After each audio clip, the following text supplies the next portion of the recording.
The moment of creation is a form of magic, where an off becomes an on, a 0 becomes a 1, then another, and another, until, deep in the complexity, you discover order, speed, reliability, power. Experience the WD Black NVMe SSD.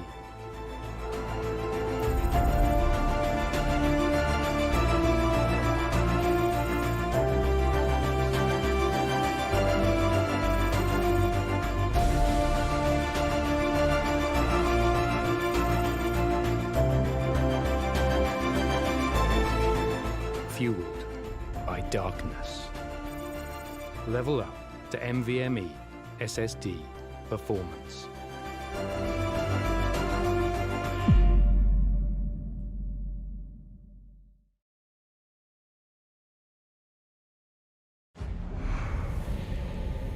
Numerous forces aimed at the Earth.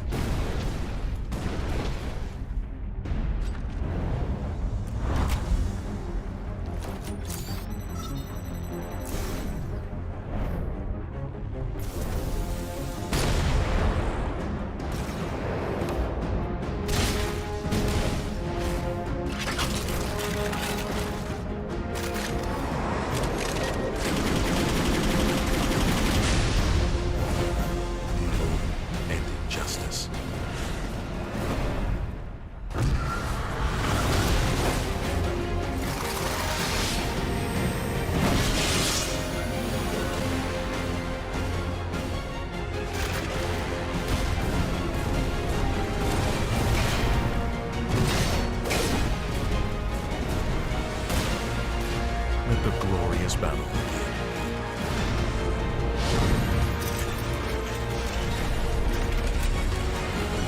Geared up for victory. LG Ultragear Gaming Monitor.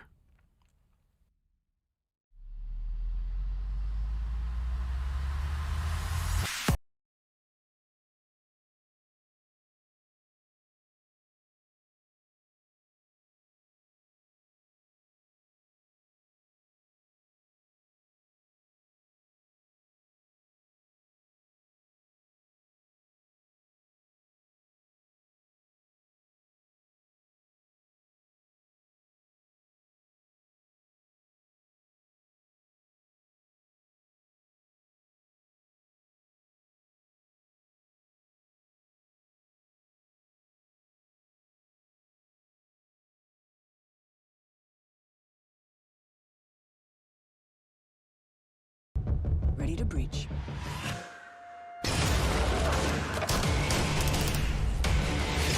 Go, go, go! Follow my lead!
Alrighty then, ladies and gentlemen, welcome back to the W Black the Esports Club League for Rainbow Six Siege, powered by LG Ultragear, in association with AC Fibernet, Zotac Gaming, and Games the Shop.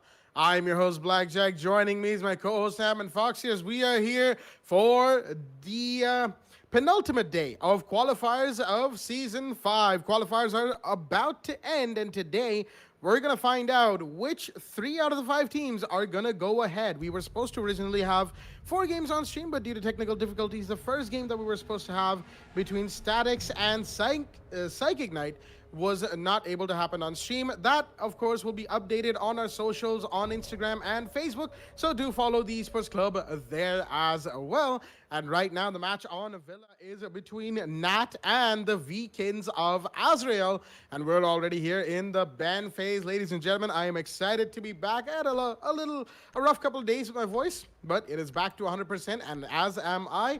And right now, the first ban on the map from the side of Nat is going to be the Nomad.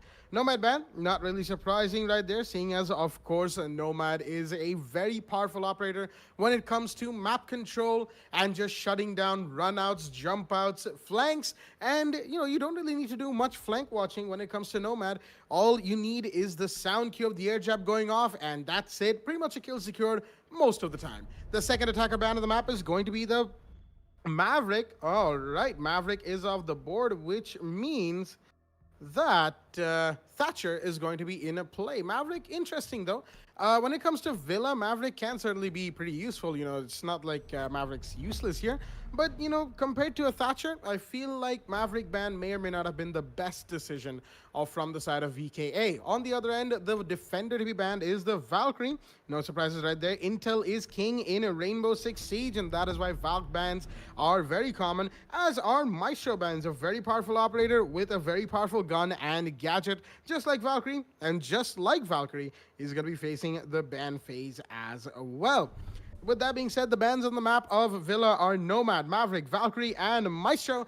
And we are going to be moving into the first round on board. Before we do that, let's have a quick look at both of the rosters on play for us today. From the side of VKA, we've got Adam, Sergi CT, Salty Satish, Lord Bane, and Addition. And from the side of Nat, we've got Drish, Desi, DZZ, all right, Haveli, Dex, and Dexter.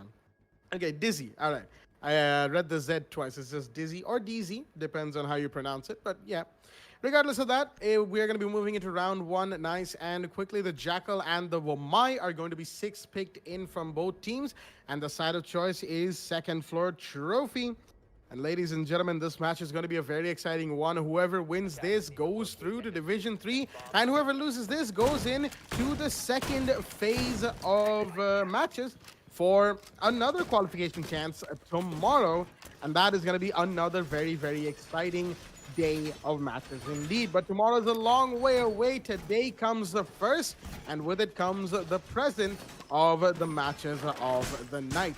With all that being said, we're going to be having a fairly standard beginning as far as I can see in terms of the defensive strategy, where we have the Smoke, the Jaeger, the Wamai, the Mute, and the Bandit. GSG9 and SAS showing up in full force, and of course, Nighthaven bringing in one operator, that is the Wamai as well.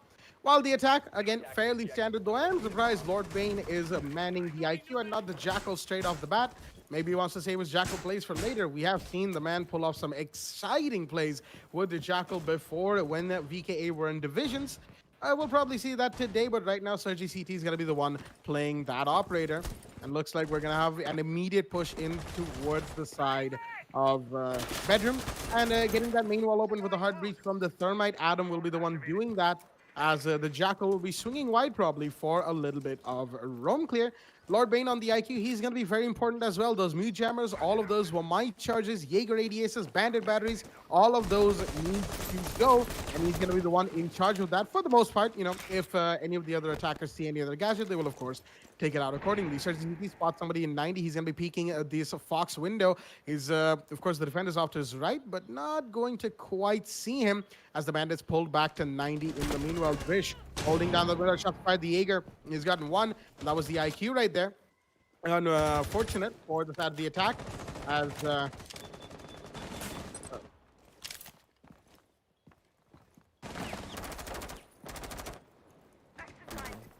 Well, what's really unfortunate is that we lost Blackjack, but that is definitely unfortunate if you are on the side of Weekends. But we're seeing another kill being dropped. Dexter is going to get that frag. Adam is the one going to take the fall. Some picks are coming in, and that's the pre-fire in from the Hibana. Oh boy, the Jaeger is still out to play over there for some reason. Dizzy is still not being contested from the Hibana. There was some... Oh, look at that shot. Salty Satish finally converting that aggression that Dizzy was bringing out on the board. We'll still be seeing a push-up. Drish will be picking up a fight with Sergi City any moment now, but Sergi has decided to go back up the main stairs. Scans will come on first and foremost. The bandit is going to get spotted. In fact, I want to make that push happen, and yes, he will be. Still be seeing him make the push, and there you go. Very close to the mark indeed. But he's got to be careful. Drish is right around the corner. Any moment now, he could go for the peak if he wants to, but Sergi City is going to get the frag in. That's one frag on the board for himself and his team. Equalizer as well, 3 versus 3. He's getting tagged along from the rotation, but now he's going to spot that. Pressure's coming up with the flank, and he's going to tag him up quite a bit, and he's going to get the finisher. Yes, he will. Shotgun to the face, and the finisher is in. But he's taking a lot of damage for himself as well. Push has still got to happen with only 30 seconds left. Salty Satish will be manning the drone site now. He's got to make this push happen. Addition. Oh, he's going to get the John down and onto Drish. It's a 2 versus 2 essentially, but does the side of the attackers know that? Oh, what a shot coming in from him. Once again, Dexter is going to take the fall. It's on under the AC, but he won't survive. It's all down to the show of Addition with a triple kill towards the end. Is going to secure themselves and his team the round. What is that gunplay from the Zofia? Getting the 3K towards the end of the match here. End of the round here, excuse me. The first round will be put on board from their side. And yeah, we'll have to see that kind of play. And just as I was happening to have a little bit of conversation in the chat before the match started, the fact that the side of the Kins of Azreal have really good gunners, and that's just them taking advantage of that very, very huge mechanical skill that they have for themselves. Round 2 will be underway. 1-0 is the scoreline. Absolutely. What a beginning right there from the side of Weekends, especially from Addition. The 3 kill to finish for the man makes him a good addition to the roster of VKA as well. See what I did there? But regardless, you know, bad puns aside, round 2, we're going to be heading back to Trophy Stat Story again from the side of Nat on the defense. They want to make this side theirs before they move on to something else. Understandable. Trophy Stat Story is pretty much top side when it comes to Villa, a fairly defender-sided map. So Vikings winning that attack round gives them those extra bonus points from the side of an attacking team. Because just as Foxy said, they have some excellent gun runners who can take and win gunfights at a moment's notice. But you know, sometimes shutting them down isn't all you need as a team playing against them, because the rest of VKA, outside of their gun runners and fraggers, is also a very potent and very dangerous team to go up against. And you want to be sure, and you want to make sure that when you're playing against VKA, your team is firing on as many cylinders as possible to avoid being taken off the board. Once again, you know, the SAS is showing up full force. No bandit this time. There's the Legion in from Haveli, bringing in that operator, excuse me. As the Fox window could be a peek right now. No, sir. He's going to look away at just the right time.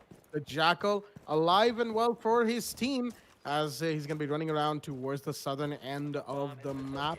Probably going to go in with a wide roam clear all the way from Aviator Games Room, that is. I tried to shorten the Aviator Games Room name into an acronym. Didn't quite work out for me.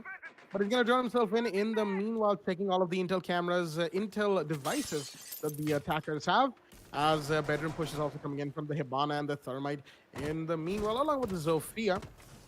As bedroom balcony, you need to hold that down. You need to make sure your cross angles are secured, as well as the defenders. They see over here, you can see him with a good angle using the shield on the bedroom door, retracting it just before attaching it to the door, and opening up a very tight angle towards the side of... Oh, the Jaeger nearly got spotted out there. He's going to see the Zofia running around on balcony. As Aveli's found one. That's Sergi CT out the board. The Jackal's down. That's a pretty big kill, but that's only 1 out of 5. There's 4 more to go. Dizzy, you're trying to go for a fight right now. He's not going to be finding anybody just yet, but he's got to be careful of the bathroom wall. It is soft. He could find himself getting wall banged any second now, as well. My magnets are going to be taking care of the flashbangs that are coming the way of Desi. And the SMG-11 sparks off. In the meanwhile, Lord Bane goes down as more shots are being fired towards this Wamai playing behind the shield. He's got to be careful. He's actually found one onto Addition. And Desi, he's going to be bringing in the heat as it's all down to a 2 versus 5. Adam and Salty Satish are the only ones that remain. And Adam's got to be careful peeking that shield because the Wamai could be a huge pain to deal with. He's going to go for a heartbreak right now. But the shots are fired. He's taking a bit of damage. Salty Satish isn't really close in this vicinity. The mute jammers are off. The heart breach has gone through, but will that result in his doom? Because there's a mute playing pretty close to that. The Hibana, in the meanwhile, is peeking towards the side of Astronomy. The SMG-11 swings around. There goes the mute with one. Bridge taking that kill. He's got to be careful of the Hibana. Is stuck inside a bathroom. The last one remaining. He's going to peek, and he's going to get taken out for his trouble. That is a Jaeger coming around from Astronomy, taking that kill. And ladies and gentlemen, that is not putting on the second round. That is their first defensive round, their first round itself in this matchup on Villa. And the early game looks to be as exciting as we expect it to be. 1-1 is the scoreline. This match, it's only getting started. It's going to get more exciting from here. I'm gonna have to be honest here. Walking into this match, I was expecting both of these teams to give a great fight to each other, and that is exactly what we're getting to see. Round 3 will be underway. We also will be expecting a whole lot more from them going ahead because, mind you people, this is indeed the finale. That means the finale of the qualifiers, of course. Whoever happens to win this match will be guaranteeing themselves a spot onto Division 3. And looks like VKA have quite the task to do because they've been there in Division 3 before. They've been formerly played in Division 2 as well.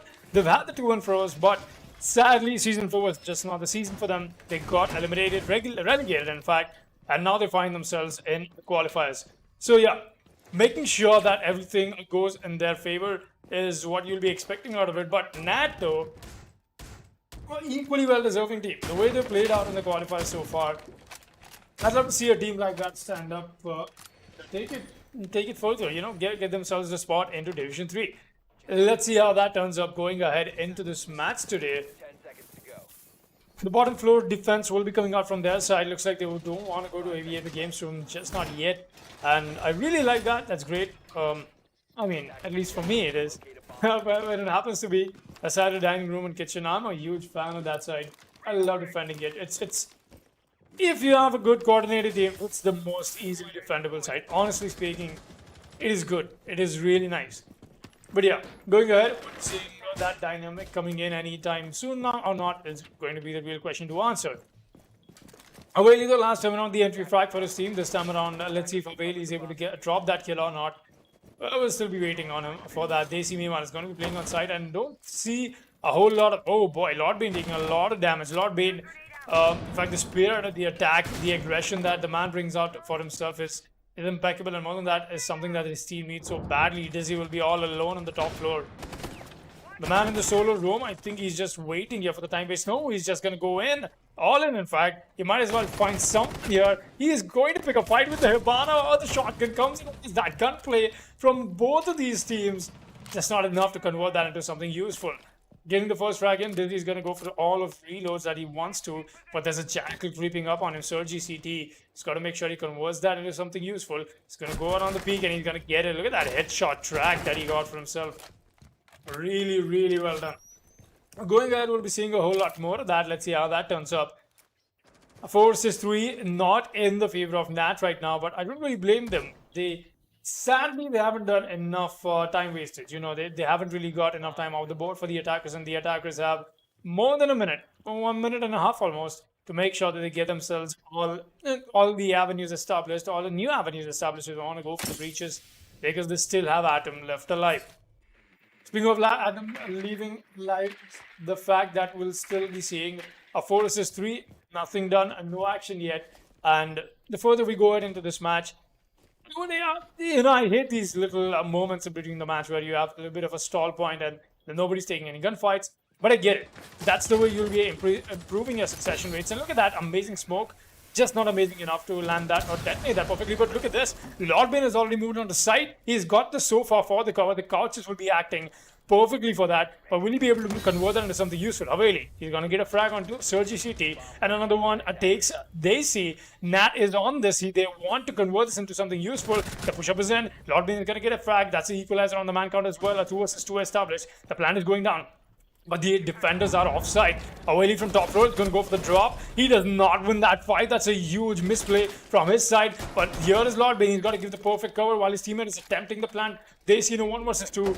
Man is going to spot the Ash. Ash is very low on HP though. He's going to go for the Walton, but he'll be found by the Thermite, and that is the play we like to see. Atom will be converting this round, and a very huge turn of events. I'm sure Blackjack, the way it looks like right now, this match is going to be one hell of an action-packed match that we are up to see today, because both these teams are at it. You see the way the round is swinging in each other's favor. At no point you can decide that, all right, it's VKA's game, all right, it's NAT's game. Just not the case right now. Both of them going at it again and back and forth. But for the moment, it'll be VKA taking the advantage. Round 4 will be underway. 2-1 in the favor of Kins of Azreal.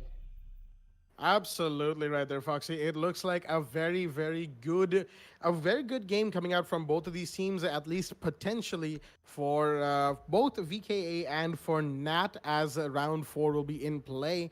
And yeah, that end of round crossplay, that end of round crossfire established between the Ash, Lord Bane, and of course the Thermite Adam. Right off the plant, the Jaeger was causing a little bit of trouble. Lord Bane couldn't exactly find the mark to take him out with, and as soon as Adam got off the plant, he immediately went into watching through the rotate that they had made earlier, of course, to get into sight, and that was what ended up helping them take down the last defender from the side of Nat. You know, that's the stuff you like to see. That's why games like this, they're always so fascinating, because you get to see so many different ways to approach one particular site, one particular plant spot, one particular retake. A lot of things can be done differently in Rainbow Six Siege. That's just how versatile this game is, and how much versatility it offers when it comes to playstyles. You know, you may be rigidly stuck to being a support player, but you could be one of those support players who likes to get his frags. You could be someone who takes so much intel for their team, but you're actually one of the team's best fraggers. You know, it really is down to what a particular player likes to play, and how the particular team revolves around the kind of plays that the team's members make. All that out of the way, we've got Desi on the second floor roam right now, along with Dizzy. Is gotta be careful, though, both of them, as there is a roam clear coming in from Sergi CT. The Jackal, the man playing, of course, this operator, but Drish is actually gonna find Lord Bane in the meanwhile. That's another huge kill. The Ash is off the board as Castle Super Shorty has made for himself a line of sight. Sergi's gonna see that. He's gonna pre-fire it, but he's not gonna find anybody just yet. Still pre-firing away at Fox window entryway, because he knows that at any second now, P could come in from the window in the hallway. Meanwhile, Desi on the other side of Statutory, he's trying to... nope, he won't be able to find anybody. In fact, as Salty Satish has just ended his life nice and early. Minute 15 to the round, it's a 4 versus 4. As the Castle, he was able to waste some time from 30CT's push, but not enough, I'd say, seeing as the Jackal has been able to rotate all the way towards bedroom, and now the hatch on Laundry is being opened up by the Hibana. Nice play right here from the side of Beacons, as they are making this second floor push as quick and efficient as they can, getting one roamer, giving Dizzy a lot of things to be apprehensive about. But Sergi, he's slowly pushing up. The Jackal, seeing the footprints of the Castle. He's gonna be pre-firing. There you go. The hunt has ended, but Salty Satish has gone down. In the meanwhile, Drish with the C4 as Addition finds Haveli as well. 3 versus 2 right now. Dexter, excuse me, and Drish are the last ones remaining. The SAS brothers, as you know, it's not looking that great for Nat, but they could still pull it off. A minute remaining, and the shotguns of the SAS, we know how powerful they are, but Dexter, he's got to be careful. Goo mines are going off as well towards Laundry entryway. That's a really post-death helpfulness, as the canister will come out to mask the movement that Dexter is making back towards site. Through the rotate of Memorial, Castle Bracket's about to be broken towards the pantry stairs, as well as the proximity alarms are going off in the hallway that Dexter's speaking right now. SMG 11's up. He might find Sergi CT any second now. Jackal scans are coming up as well. The Jackal will be seen. No shots taken. No, the Jackal's gonna win that. And that's a 1v3 all down to the mute. And Sergi CT with a double to finish off the round for his team. Vikings, they take yet another round on the attack. Round 4 goes to them. Dining is their stomping ground, especially in this round, as Nat unfortunately reduced to cinders, and they're gonna have to rethink their strategy, rethink the site they want to take, and looks like they want to go to Aviator Games Room on round 5. A good attempt from the side of Nat. Got to give them that. The turnaround, though, once again, it was very close. I've got to be very honest. It's coming down to those little moments, whether one operator wins this particular fight or not, if one operator is bringing in the particular denial or not, and those are mostly just gambles. But it'll be VKA definitely outplaying the side of Nat right now. They're not having a good day. Yeah, that's I'm back with the dad jokes. But then again, we got ourselves a 3-1 established on a defender favored map. I'm not sure if that is something you want to be going ahead with. I'm not sure why Nat is not even employing the AV11 Games Room as a site. We still haven't seen them go over there. They've been rotating back and forth with trophy and statue and dining room and kitchen. That's not the case for me, at least.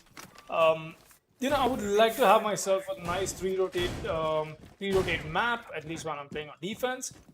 It does not matter what level of competitive you're playing. You would like to take the advantage as much as you can. Or maybe they've done their homework. They're trying to play this a little more on their end, that it does not matter what we can bring on board. We'll do what we prep for, and what we prep for is not include Aviator and Games Room. Let's see how that turns up going ahead. We've got Dexter. He's running the Jaeger this time around. DZ has moved back to the Echo. I like the kind of change up in terms of the operators that is brought on. They see this time around once again with the shield on the Wamai. Drish will be on the smoke. Haveli is put back with the Legion. Haveli's been amazing with the Legion. Take a look at the scoreboard. Sergi CD leading with 5 kills. And excuse me. And we've got the side of Drish leading on the other side of Nat with 5 kills himself. So the top scorers from both these teams will be on 5 kills equally, but it's not enough rounds being put on board. Oh, the peak is coming in from the Jackal. Dexter's got to be very scared about this. He's going to go for the prone peek in. He's going to get it. The first frag is in. Lord Bane was definitely not expecting that. But that worked in his favor, and the Jaeger is going to be more than glad to take that in his advantage as well. Going ahead, we'll be seeing a whole lot more of that. Let's see how that turns out. Baba being broken on the bottom of the Astro stairs, and looks like the push-up is happening from the side of Sergi CD. He's just going to fall back for the moment. He's got nades in his back pocket. He might as well go for the chef's nade, as I like to call it. He cooked the nade good enough that it creates impact hole at the bottom of your floorboard and take you out. So yeah, let's see if the chef's nades will come in or not. Oh, a peek once again from the side. The Jaeger, Dexter is going to be converting that into a second frag for himself. I've seen them in a position like this before. I still got Salty Satish, Sergi CD, and Addition alive. A 3 versus 5, not looking great for Kins of Azreal, but I don't want to count them out.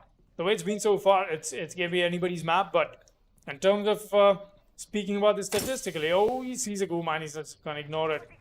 Wants to stick this.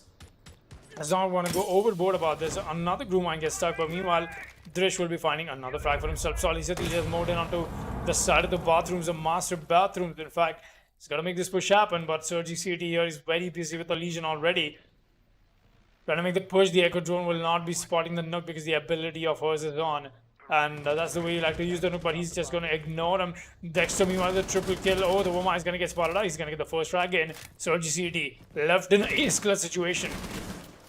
Gets the first frag, gets the second frag as well. They've still got to find 3 more bodies with only 30 seconds left, 10 seconds for each of them. That's this classic match, but will that be useful or not?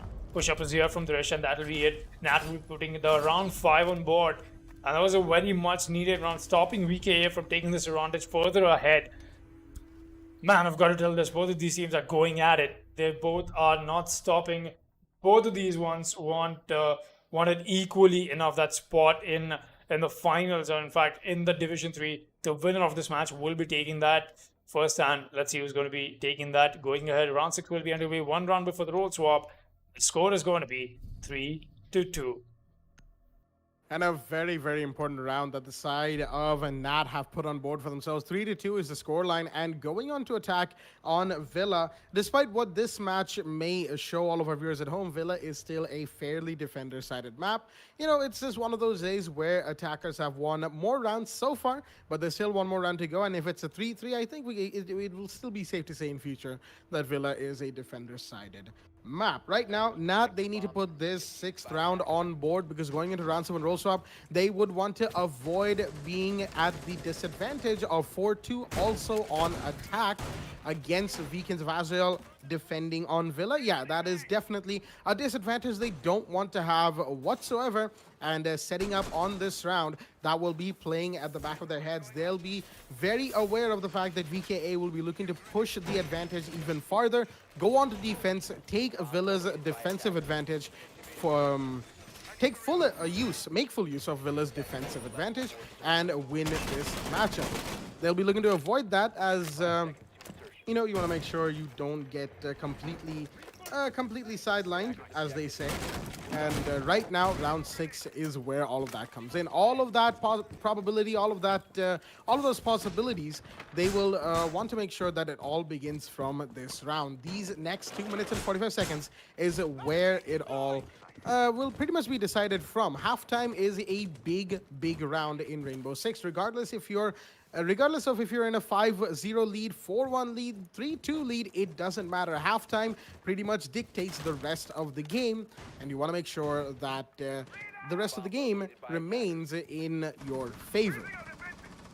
VK, in the meanwhile, they'll be aware of the fact that a 4-2 advantage going into roll swap will be very much desirable. And with Dizzy, in the meanwhile, we see the Bandit expending a lot of bullets on that MP7 to make that vertical angle that we normally see a mute play in as a Jackal Jack comes out on to the Jaeger. Dexter, he's got to be careful right now. Drish, in the meanwhile, trying to swing wide. He's not going to see anybody. Aviators, the office door, of course, is still closed, but there's a push coming in from Fox window. The pre-fires from Doc are going to give his position away. Haveli, he's taking this gunfight against the Jackal, but no, the prone peak works out, and the head of Sergi CT is spotted and taken off clean as the first kill has gone off on the map. The Jackal goes down. Vikings have lost a pretty big component, but there's the Ash. Lord Bane very close to Fox window. He knows where this Doc is playing. The Jiggle peaks are in, but he's going to be spotted instead. He's going to be trying to get where this Doc is playing, but not quite. Lord Bane, he's taking a bit of damage. The Doc's rotated towards hard right, and he will still get that headshot, but there's one more. The Jaeger playing the hallway. He's going to come in and catches the Ash reloading. There you go. He canceled at the last second, and that's why Dexter's so low on HP, and with no Doc, Dexter has to be very careful, but regardless, the Ash is down 4 versus 3 right now, and a good refrag coming in from the defending team. Holding down inside of Vault. It's pretty much all down to these last 3 defenders. I was about to say 4, but Salty Satish preemptively corrected me. And Desi goes down. The Wamai is off the board, ladies and gentlemen. This match is getting closer, but no, the Bandit caught in a bad position by Addition on the main hallway of the main stairs, as there's also Hibana pushing up those particular stairs. Dresh, he's peeking a long angle with the SMG. He could be taken off the board. He lights up Salty Satish a lot in this 3 versus 2 situation, but he's got to worry about his friend Jaeger, as canisters are going to go out. He's going to be multitasking throughout the rest of this round right now, as 30 seconds remain for the side of Vikings to get in and get the plant off. X-Kyro spell, it's not the best deployment that we've seen, but Dexter inside of Vault. The smoke pushed up to where the rotate's being made. He's going to pull out. He's going to get one. Swings wide with the SMG as the shotgun might come out. No, he's going to still be playing with the SMG. He knows there's a Hibana there. He's going to get that as well. Double kill for Drish. Will he find the third? It's all down to a thermite, and he will from the heart breach that was made not a second ago. Drish with the SMG triple kill to finish the round for his team, giving Nat the equalizer on round 7 roll swap.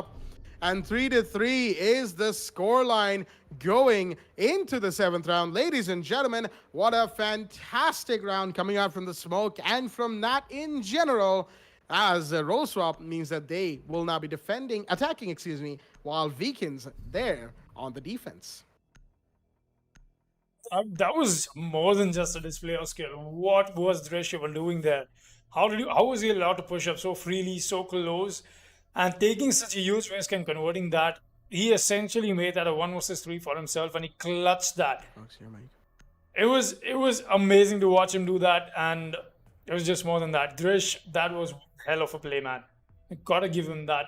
It was essentially a 1v3. Gotta give him that. Pushing up very stealthily, getting that triple kill, in fact. Oh boy, that was one hell of a play. I haven't seen such things happen, at least not frequently, but hey, this is indeed the round 4. This is the finals of the qualifier. That means we'll be seeing a whole lot more of that going ahead. Round 7 will be on the way. 3-3 scoreline. Kins are looking very great, you know, in terms of how this map is supposed to be going. You've put 3 rounds on board when it happens to be a defender favored map for yourselves. That's great. Now all you have to do is make sure you focus on your defender favored rounds and get those rounds on board as well. because Nat is not a team that will be letting you walk away with this, at least not easily. Let's see how that turns up. I'm most definitely excited to see that. But yeah, let's see how that goes down. Sorry, Satish, bringing out the Mira. That means the Mira windows will be a huge play that we'll be getting to see. Look at that. Oh, we've got the soft breed. Oh, wait a minute. Lord Bane, the reaction is going to get shut down very early. Now, Whaley is going to be the one to convert that into a frag. He's lost a lot of HP in that little end though. But a nice Mira trick, in fact, that I'm getting to see over here. Nice angles being opened as well. It's great. And a good Surge City will be playing with the shotgun in hand. That means anybody pushing up closet will not be allowed to do that. The hole looking very strong for the side or the defense right now. That means I think the attackers. But the obvious thing to do over here is the fact that you want to go for the rotate quickly and go for a horizontal push. Well, we've seen the Jackal and the IQ do exactly that down the other side of the map. We're pushing in slowly but steadily, but meanwhile, it's going to be emphasis on the side of bedroom as well.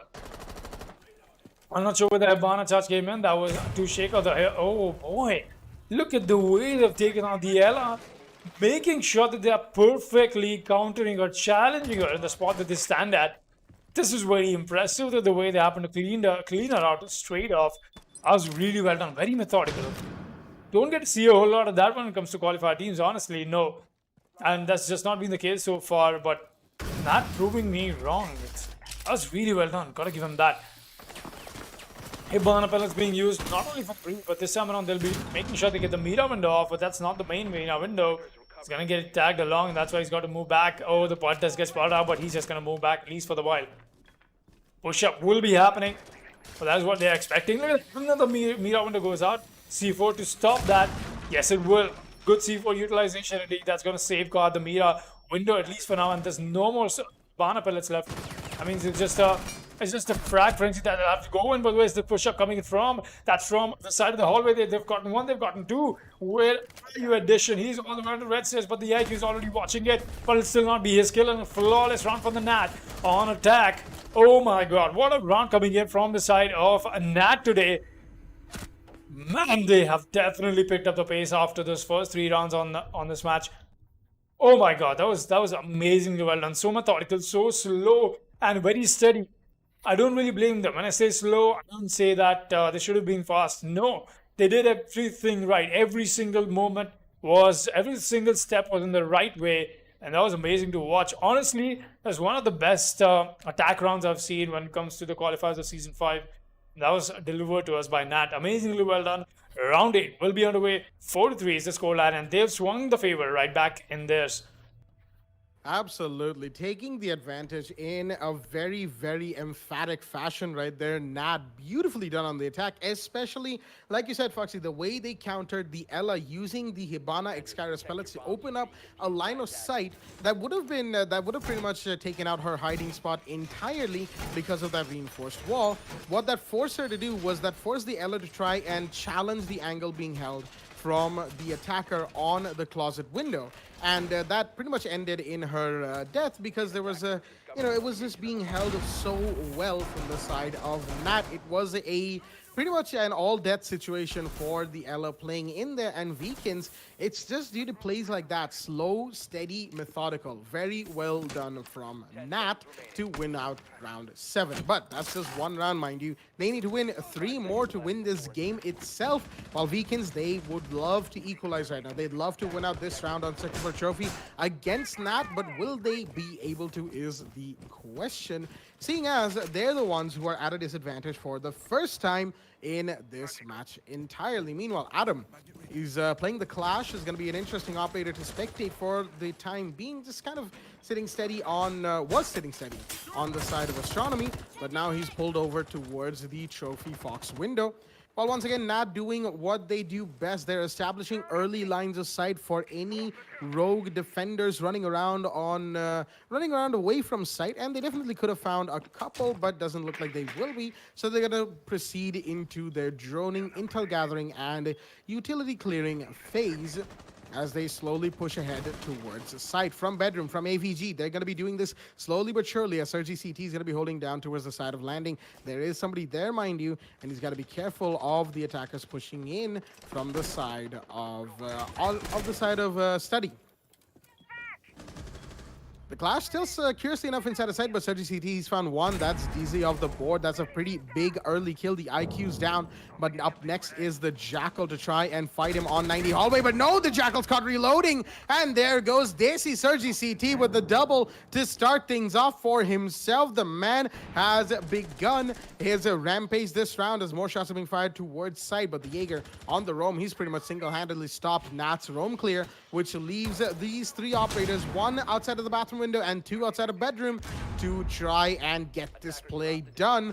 There is a Thatcher in play, but how useful that'll be remains to be seen, as even bedroom balcony is being watched by the Jaeger holding that long angle. But no, there goes addition. That's one for Drish as he's begun things off with the attacks. All these he takes a lot of damage from the recently opened Exkairos line of sight. But Drish, he's got to be careful. Only one flashbang remaining, and you can bet that there's going to be an ADS to stop the peak coming in.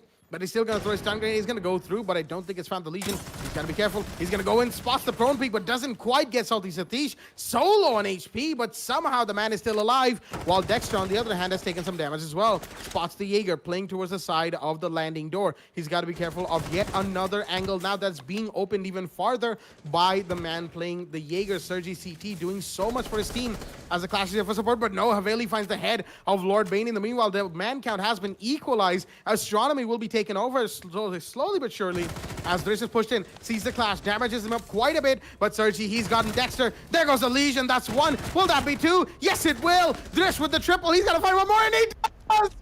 The Bearing 9 comes out from the Hibana, and a beautiful triple kill. Flurry of a finish.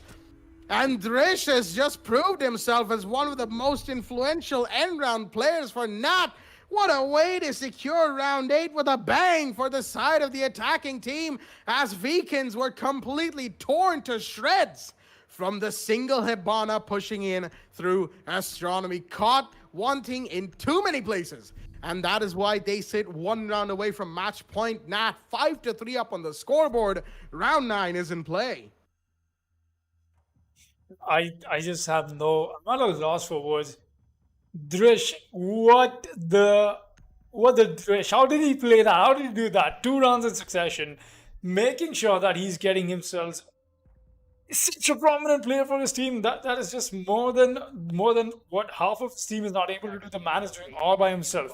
That is too much. That is too much work. That is too much heavy lifting that Drish is bringing on board. Nat, the star player. Drish is your star player. Oh my god, that was too huge, too big.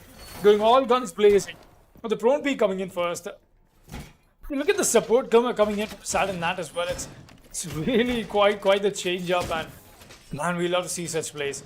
But we're going into round 9 while Nat now sit on the driver's seat went strongly.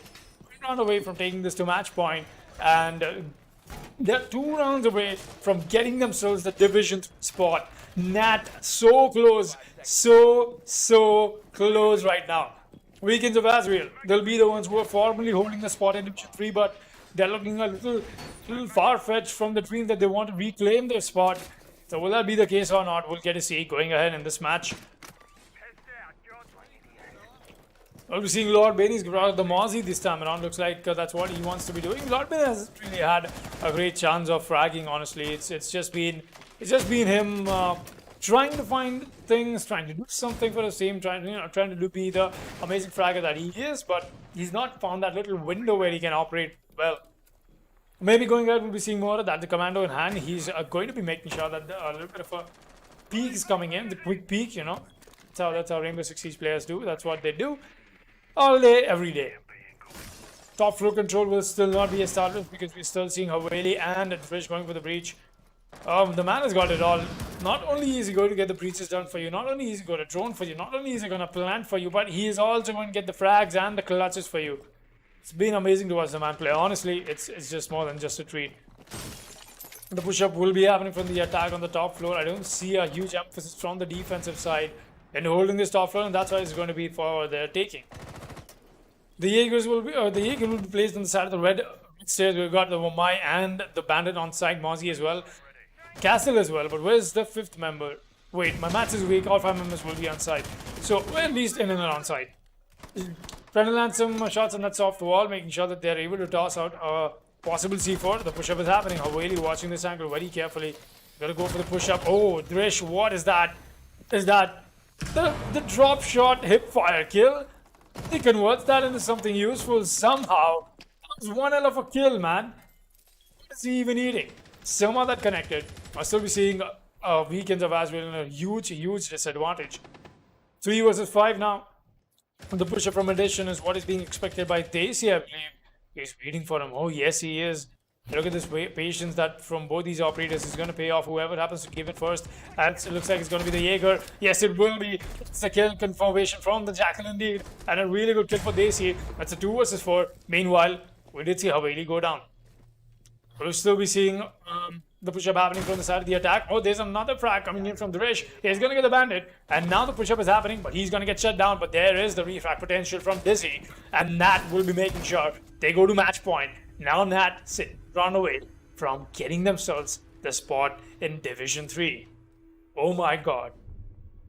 Boy. This entire game so far has just been Nat slowly coming to terms with how VKA plays and then countering them at every single turn, especially post role swap. When they came to attack, Nat so far is yet to lose a single attacking round. That is 3 rounds back-to-back in their favor, which is why we see them on match point 6-3.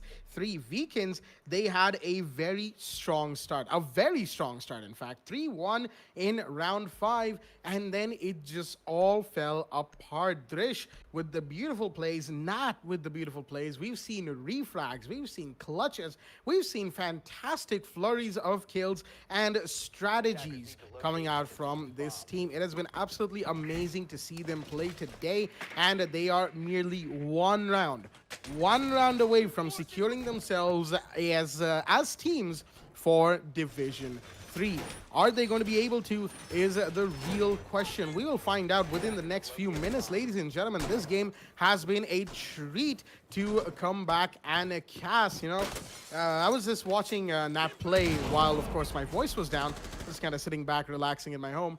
And I was pretty impressed. I was pretty impressed with the way Nat played. But today, coming back, seeing them live while casting has really...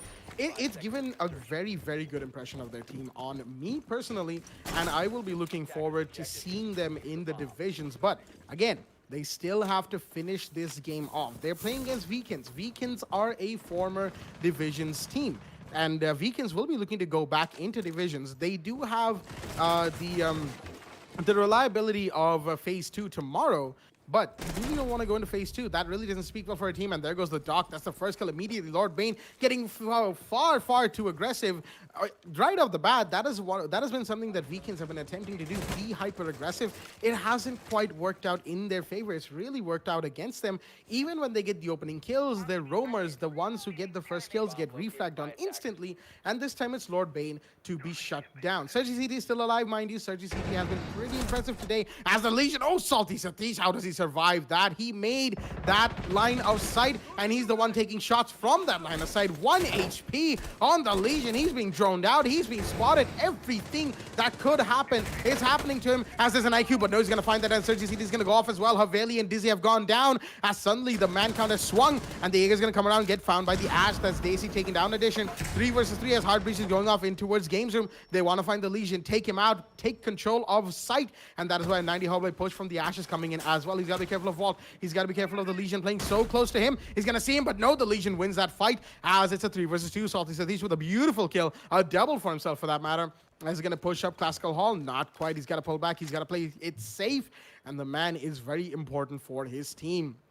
Nat They're a little up against the wall right now. 3 versus 2, definitely doable, especially with the amount of time that remains.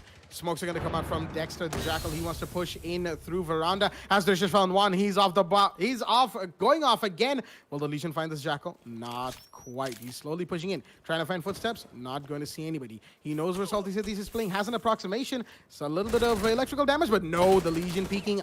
Ill-advised. He's going to go down as Adam is the last man standing inside a vault. The Bandit is the only one in a 1v2 against a Jackal and a Hibana, and he's got to be very careful who he chooses to fight first. The Jackal will most probably be the one planting, as a Drish will be keeping cover. Jones has spotted where he's playing. There's a Claymore stopping his rotating his study, but he's got an open rotation through vault and through the wall itself. Plant is going off. There's the Jackal, as the Hibana is going to be throwing in flashbangs to delay the push in from Adam, who wants to get this Claymore. He will, and that opens up a rotate, but all that's done is give away his position instead. Playing inside of Aviator, takes a lot of shots right now as the pistol comes out. Will he find anything? Not quite. Goes for the reload behind the safety of the vault door. 1v2 post plan for the man. He's got 30 seconds to do this. Will he be able to? Pushes up to vault. Pre-firing away. Gives him his location, and there you go. The peek is in from the man himself. Drish pulls out another kill for him and his team and secures the round. The match itself for the favor of Nat. Undefeated in the second half of the game. 4 straight attacking rounds, and that secures Nat a position in Division 3. Ladies and gentlemen, what an amazing game it has been as Nat takes Villa 7-3. 20 kills to Drish. Exactly. 20 kills. 2-0. 2-0 kills for the man. 20 kills. That's what people... If you can take a screenshot if you want to. 20 frags for the man.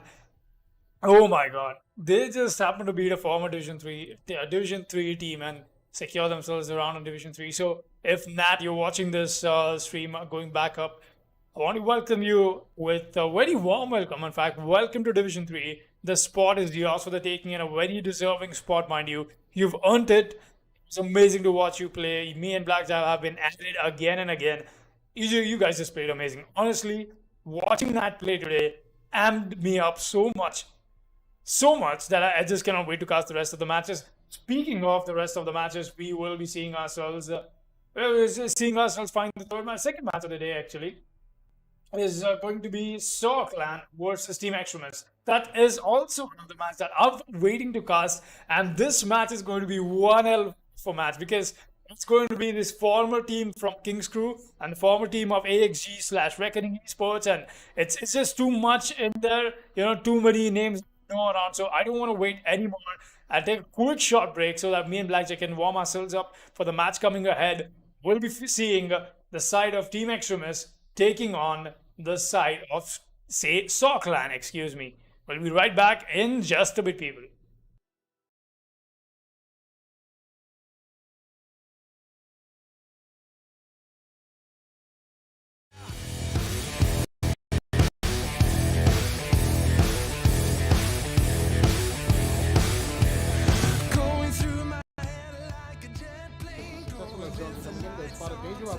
Playing on says Diaz is coming for the peak, but no, he's gonna miss some shots. Ninjabow with the shot, gets it out, but no, he's not gonna inflict any cover. As Aussie gets another one, that is Skalaki. Ninjabow down, he will get the Jaeger. That is off the board, and the Ash is coming alive, but super response by his enemy meanwhile. Ninjabow goes down finally, and Aussie finds another one. That's a quad kill for the man, and he is going absolutely crazy inside the side. Zin is down. Flickshot is here to get one. That is Saqib off the board. Here's the gun of Flickshot coming in. The commander gains one leg, but Kingslayer gets a double kill. He's going to deny the planter. Yes, he will. That's a quad kill for Flickshot. Does he get the ace is the real question right now. Kingslayer, the highest fragger of the entire division, is up against a clutch that Flickshot has to make happen. The ace, in fact, for the man. The Mozzie has to be very careful about he intends to peek this. Only 5 seconds left. Will Kingslayer pull this off? He's not got enough to plan, and Flickshot gets the ace. Back full freeze. Blackjack, do you mind taking this one for us? Just a second. Absolutely. Also going to go for a big runner right. He's going to knife one. Will he fight two? Yes, he will. Will he fight three? Yes, he will. What a play from the Bandit to shut down Team Super on the kitchen half.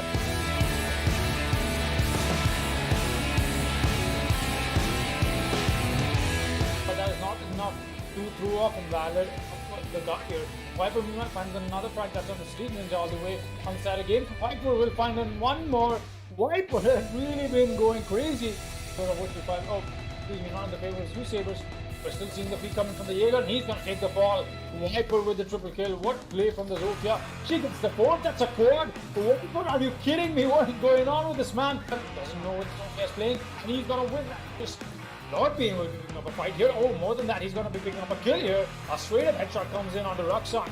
That's already your Hibana off the board. A very important frag, and more than that's the only hard feature of him. A frag from Lord Bade. A shot from the Jaeger is gonna claim another life. No skill goes down. The good headshot indeed from the man connecting it to it, but this has already made his way on the side. Think he's above? No. He gets taken away by the Jaeger once again, and that's Log being with the triple kill. Does he find two more? Is a real question, but Mello is already going down with the plan. Oh, that is Nexus. Not any time soon. One has gone down. Lockbin is here with another frag. That's a quad kill for the man. Does he get the ace? Oh yes, he does get it. And look at this play from the side of Newcomers. They get themselves the ace on the top. From the SAS operators, the SMG-11 comes into play from no skill. It's all on Newer, who's all the way onto the white pipelines. He could not notice what the plan is going down because of the... He was blocking him, and what a denial coming in from Beaver. He's gonna get the plant with that snow skill off the board. Go for the replant here, and does he get spotted out is the real question. What? Ruxan, how did you not notice Beaver? Ruxan, what are you doing, my man? Another frag comes out from Beaver just by denying the entire plan, and now Beaver has to find where the IQ is playing, but doesn't think you find him or not is the real question. Beaver with the 1-3 clutch. What the sports and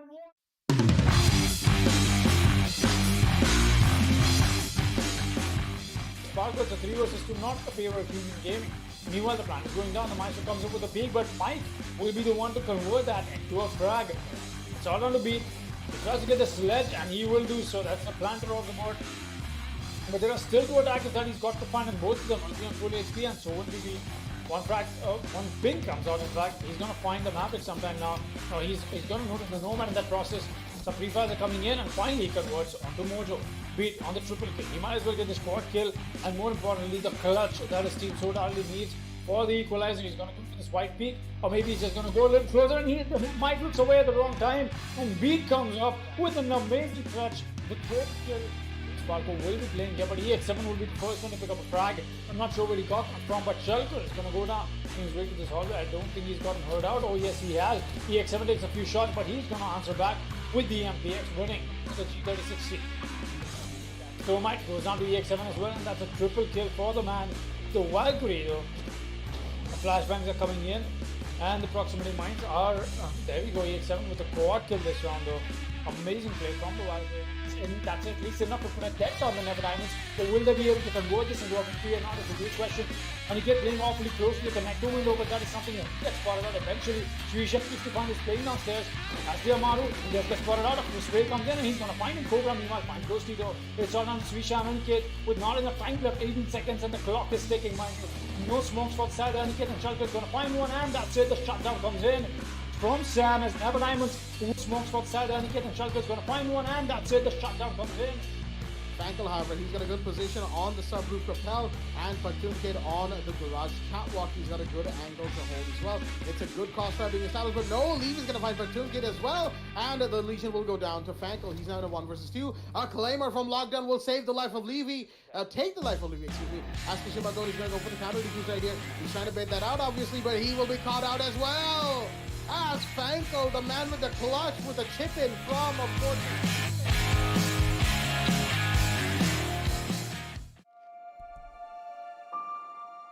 The moment of creation is a form of magic, where an off becomes an on, a 0 becomes a 1, then another, and another, until, deep in the complexity, you discover order, speed, reliability, power, experience. The WD Black NVMe SSD.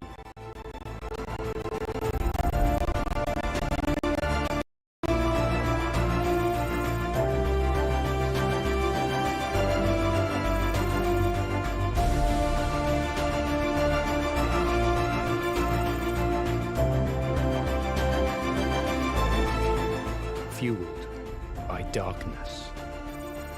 Level up to NVMe SSD performance.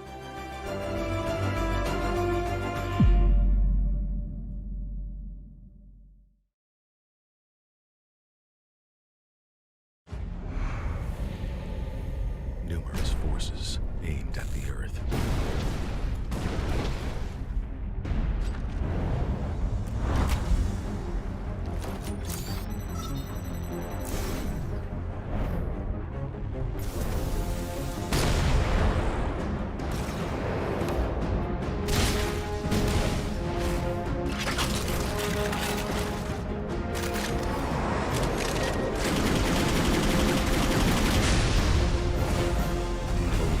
And injustice.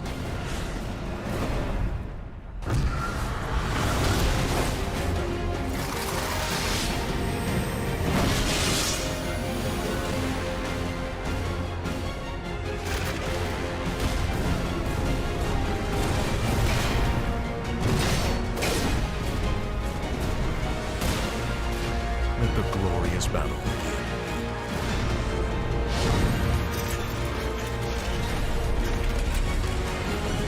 Geared up for victory. LG Ultragear Gaming Monitor.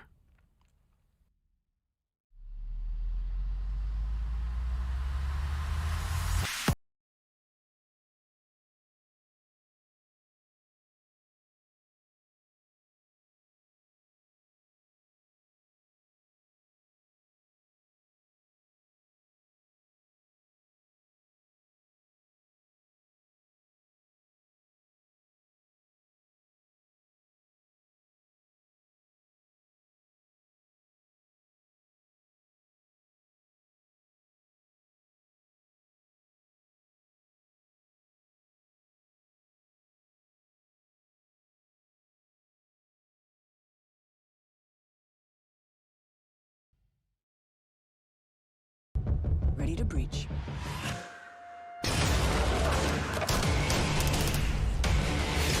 Go, go, go! Follow my lead! Flashback!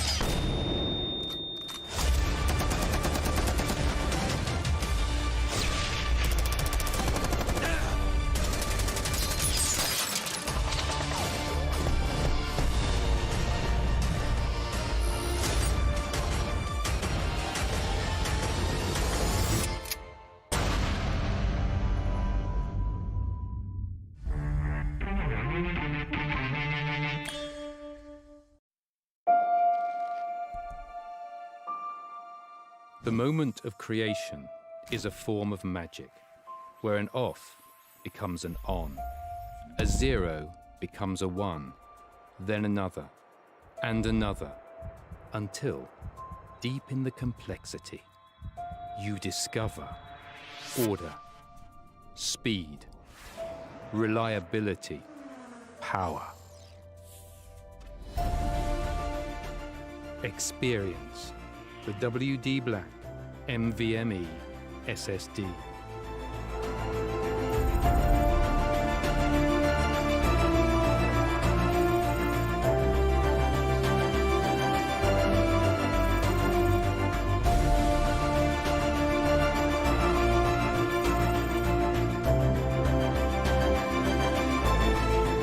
Fueled by darkness.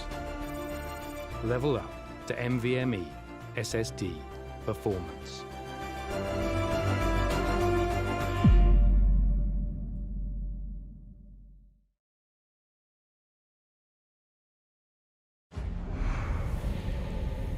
Numerous forces aimed at the Earth.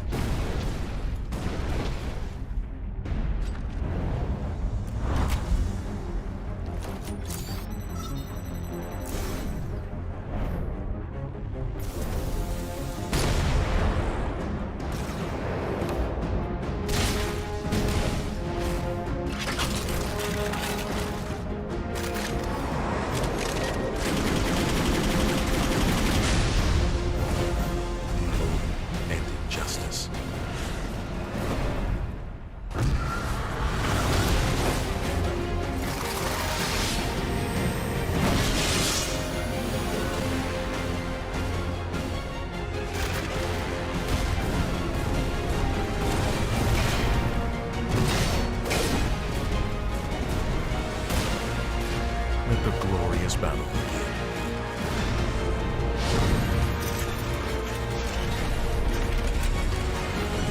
Geared up for victory. LG Ultragear Gaming Monitor.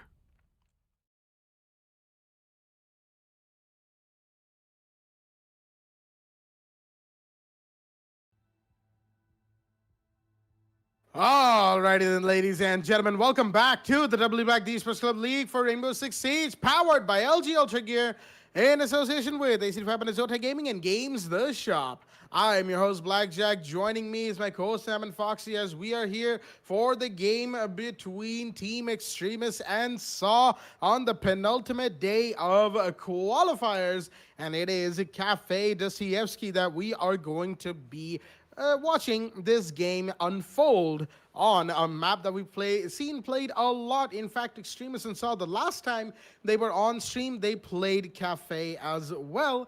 And that means, of course, both teams have had the opportunity to do their homework on each other. And we'll see the results of all of that information gathering over VODs, of course, today, right now. One of these teams goes through. One of these teams will be facing the phase 2 of qualification. As it were, tomorrow is going to be a very exciting day. But before we get to tomorrow, we need to know which teams are going to be playing tomorrow. And to know that, we need to get through the games of today. Saul will be taking on Extremis on Cafe. And a pretty exciting game. Team Extremis, pretty sure they don't need any sort of introduction. These players that we have on the team, well known from various different teams across the region. And they have all banded together in their own team to bring us even more excitement in the W Black Esports Club League. While Saw, we've seen them before, of course. They've had a name change, and now here they are once again attempting to get into the division stages. Will they be able to? We will find out in just a moment. Foxy, Cafe is being played. What are your thoughts on that? All right, so Cafe from both these teams. I'm actually very excited to see this. And in fact, I was telling that to you before even the lobby was up, because we know for a fact, and very well, in fact, both of these teams played in the matches before, that is on the stream matches for the qualifiers right here, just a few days ago. In fact, yesterday and the day before that on Cafe. So that means both of them have had enough of the WOD review done. They can do the homework on each other, or they like to play, or they like to not. But I'll particularly be excited to see how that goes down, because I have this all written in my book here. The way it looks like Saw has been amazing with their attack rounds on Cafe. Honestly, they've had a very meticulous attack, a very methodical one as well. And they'll be the ones to start off on defense here. So I'm assuming Saw's priority is going to be putting maximum rounds on defense and then attack. They're just good with it. Honestly, I'm not going to consider Team Extremis as as a deterrent for them as their opponents, obviously. But it's just that just by the sheer motivation or just by the sheer preparation that they have to put in their attacking rounds, it's just good to watch that. Saw has been amazing with their attacks. Team Extremis, on the other hand, I don't exactly remember very vividly about them in terms of how they happened to play Cafe, because it was on the first day of the qualifiers, and then we've had a ton of matches after that. A ton, mind you. A lot of them. So I don't really know where to start off with them, but I know for a fact, because these members have been in and around the community for quite a while. We have Z Panda from former Sancfraud Esports. Then we have Vortex from former Reckoning Esports. The Rogue Bears made a comeback from the former Athenix Gaming. Mind you, Athenix Gaming was one of the teams that qualified for the WD Black, the Esports Club LAN in January this year. That's right, 2020 January, when we had the brighter times of no COVID. So yeah, it's one of those teams where, have so many names that you already can sync with. So most definitely, I'll be very excited to see how this match goes down. And it's just... it just adds so much more at stake, so much more in terms of how the balances will tip in whose favor. Because Cafe is not, all right, the map is Cafe. It might as well be in Coastline, it might as well be in Clubhouse, whatnot, XYZ, doesn't matter. The point being is the fact that the winner of this match will be securing themselves a spot in Division 3. And that's a huge, huge deal. So many teams have been added, 60 teams this season. And it's all come down to these top 8 teams for ourselves, out of which 4 will be securing themselves a spot. Excuse me, out of which 4 will be securing themselves a spot in the qualifiers through the qualifiers into Division 3 today, and the rest of the 4 who lose today will be sent to the lower brackets, that is the phase 2 of qualifiers for tomorrow. That's right, one more chance for everybody who happens to lose today on round 4, because we have 5 spots for the taking in Division 3 this time. Not 2, not 3, not 4, but 5 spots. That's a huge room for the teams who are trying to get a shot at the pro scene and be a part of this big league that is we've had running for 5 seasons now. In fact, man, it just feels like we started casting yesterday, Blackjack, honestly.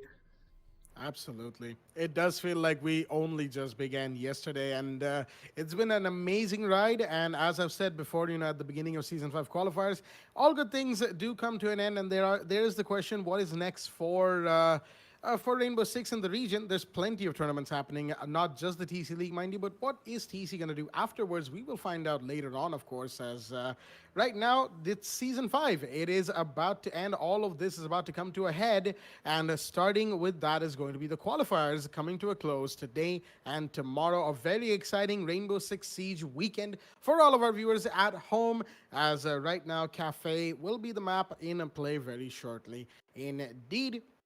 And Extremis, we really haven't seen them on stream ever since the very first day of matches that we had at the beginning of the week.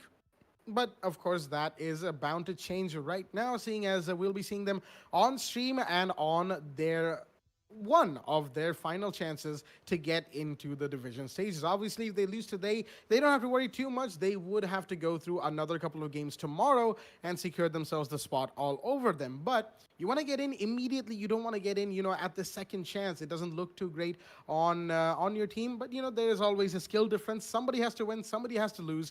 And we'll find out who that is in just a moment, as all of the players are in the lobby. And we are just waiting now for the ready confirmation on the map itself, on the match itself, on a Cafe. Dostoevsky, excuse me, right there. There we go. Ready's in from the side of Saw. They're ready. They're sitting and waiting, as it's all for Extremis to confirm, and we will be right on with the game. And there we go. Victor has confirmed, and they are ready. So, ladies and gentlemen, without further ado, let's get into this game of a beautiful Rainbow Six Siege ahead of us. Team Extremis are taking on the side of Saw on the map of a Cafe match number 2, stream match number 2. For the penultimate day of qualifiers is live, and we are here on the ban phase already. The first ban will be coming out from the side of Saw, as usual, seeing as they are on the defense, and it is going to be the first attacker on the map to be banned. As the timer ticks down, it is going to be the Thatcher. No surprise there, standard ban from the side of Saw. They, they don't want to bring out something too left field, too out of the blue.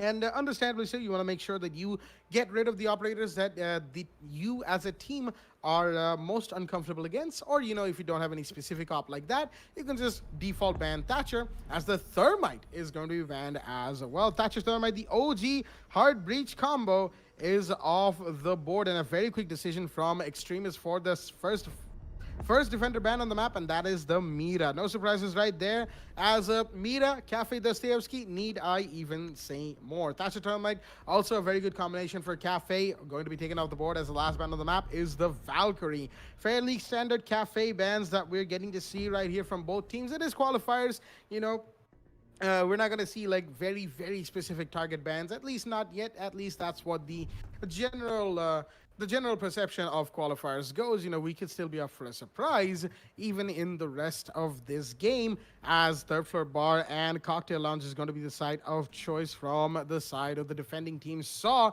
And speaking of Saw, let's have a quick look at both of the rosters on the lobby today. From the side of Extremis, we've got Rogue Bay, Z Panda, Costa, Victor, and Vortex. And from the side of Saw, we've got Play, Messi, Dadgum, JD, and Hellboy. The 6-pick is in from Play out of the Goyo into the Pulse, and out of the Ash out of the IQ into the Ash for Vortex. Round 1 is underway. Defenders, protect your bombs from being defused. That's right. Round 1 will be underway, and what introduction from Blackjack, and I cannot have hybrid more than you have, because that's the current scenario. You know, I'm very hyped for this match, and I'm sure the teams are as well. I'm sure the audience are as well. Let's see, going get what we get to see. Messi, we're gonna bring out the Jaeger first and foremost. The Maestro will be in play. We've got enough information trade-off already. We've got play bringing the Pulse as well. A very, very huge operator when it comes to a map like Cafe. We know the kind of dynamic the Pulse brings when it happens to be any map for that matter that has a huge inclination towards the side of information trade-off, and a huge inclinations towards the side of using the soft reach floorboards, whatnot. All of that we'll be getting to see more of that from the side of play. But I think play did get noticed by Kostov's drone on bottom. There you go, the same drone I'm talking about right now. Play trying to set up some bullet holes, at least as of now. The Ash, though, Vortex will be making his way in. He's trying to find play over here. I'm sure that is exactly what he's trying to do. But will he be able to find him is the real question. He's deep inside the side of bakery. He's not being spotted by the drone. That's indeed a good thing.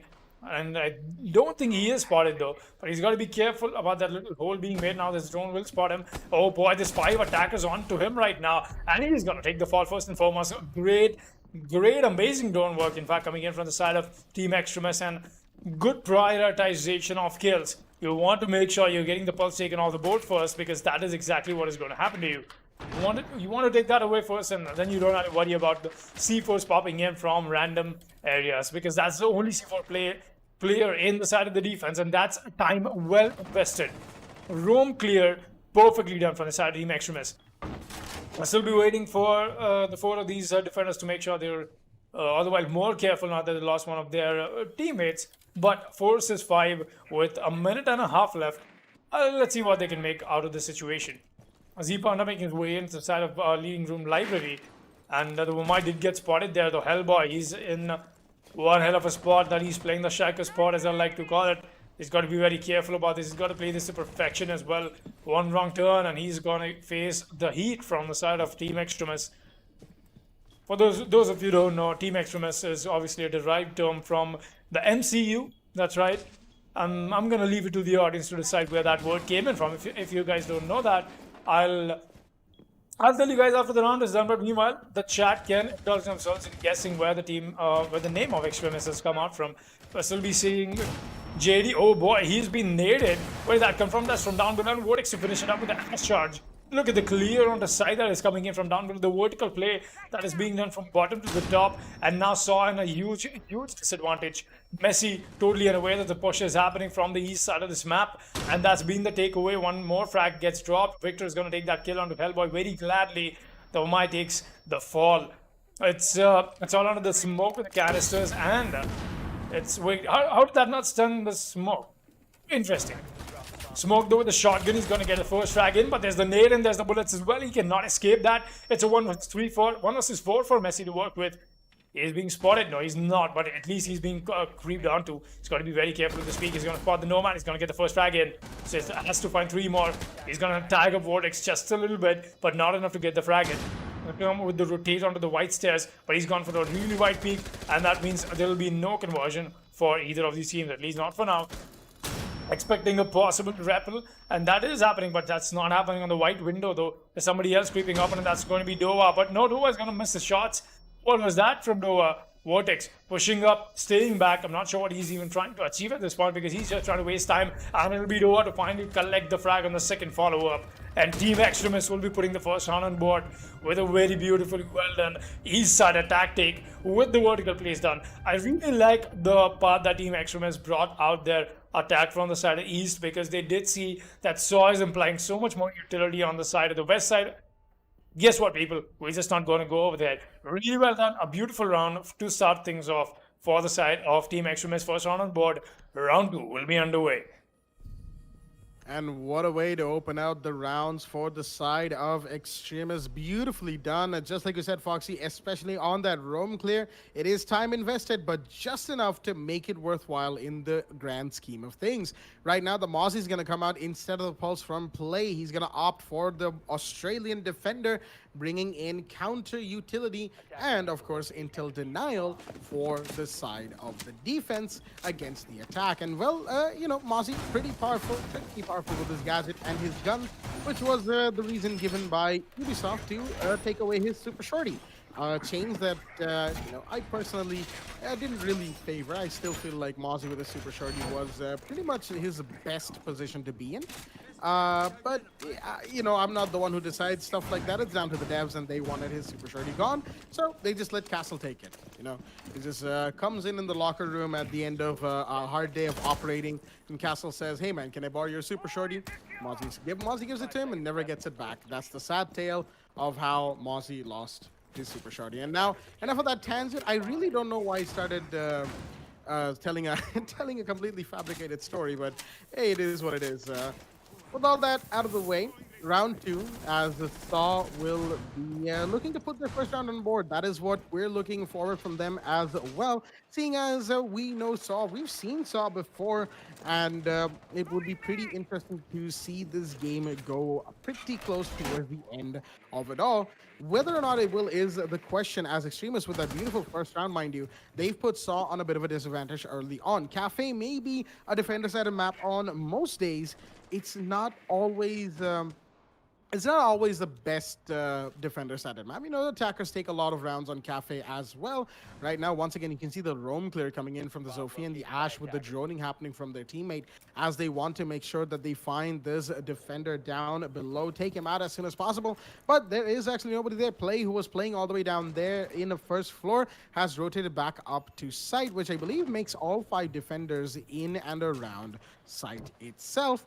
And well done from the side of Sa. It's not going to waste too much time from the side of the attack, mind you, but it's going to be just enough. Give them a little bit of apprehension on where these defenders are actually playing. Though am I playing the Shaiko spot. Hellboy over here on Cigar Balcony, just flittering between Cigar Balcony and the side of Bar itself.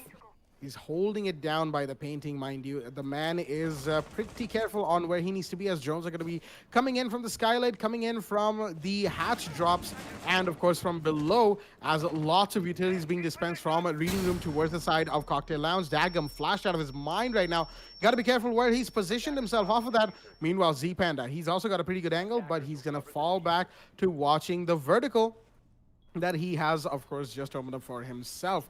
Vortex, he's still got his Ash charges. He could make something big right now, but he's not going to do it just. He's not going to play extreme vertical for the time being, as the Panda's taking a fight up with the Wamai, but neither of them take any damage. Vortex is here, he's being shot at, and there's the Mozzie on the roam, coming in, taking the kill, coming back to site.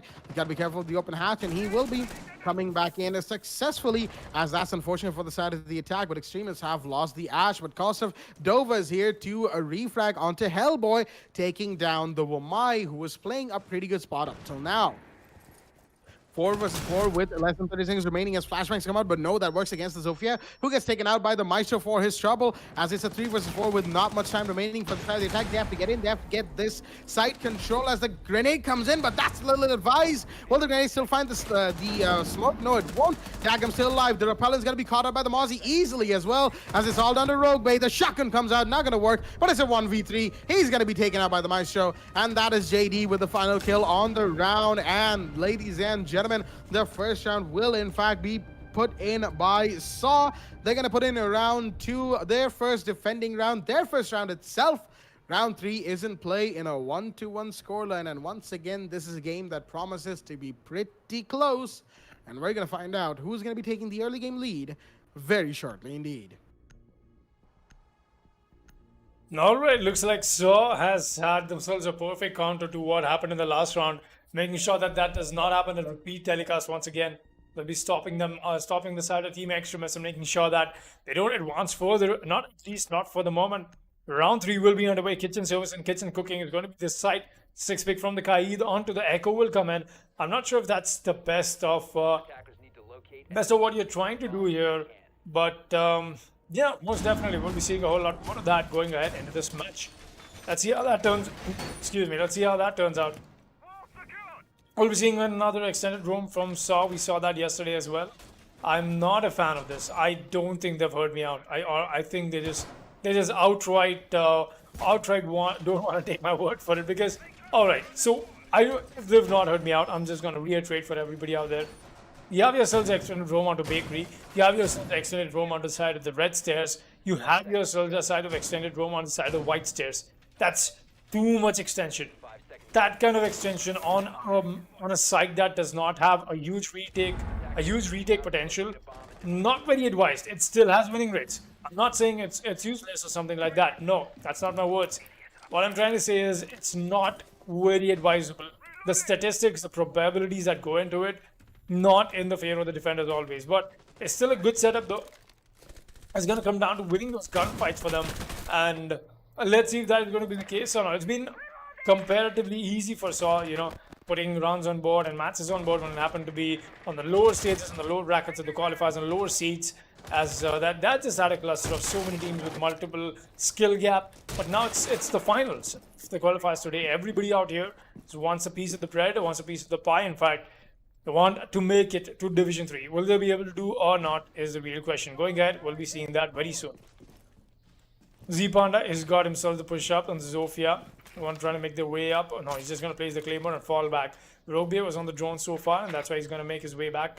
Sooner or later, Vortex making sure he's getting the drone works done for himself as well. And the top floor control has been established, at least for the side of AXG. I mean, for the side of Team Extremis. Excuse me. We'll still be seeing Play making sure that he's getting some... He's able to hear most of it out and wants to go for an impact trick in case they want to go for a breach here. And it's a similar impact trick you happen to see for yourselves when it comes to Clubhouse. Kitchen side, and there you go. Nice impact trick done perfectly. I'll be making sure that they'll want to re-attempt that, but the sledge is going to be the main factor of stopping that impact trick from happening once again. That's why you want to do all of this soft breach before your impact trick is allowed to go down. There you go. He's going to be cutting that off, and now finally the hatch will get open.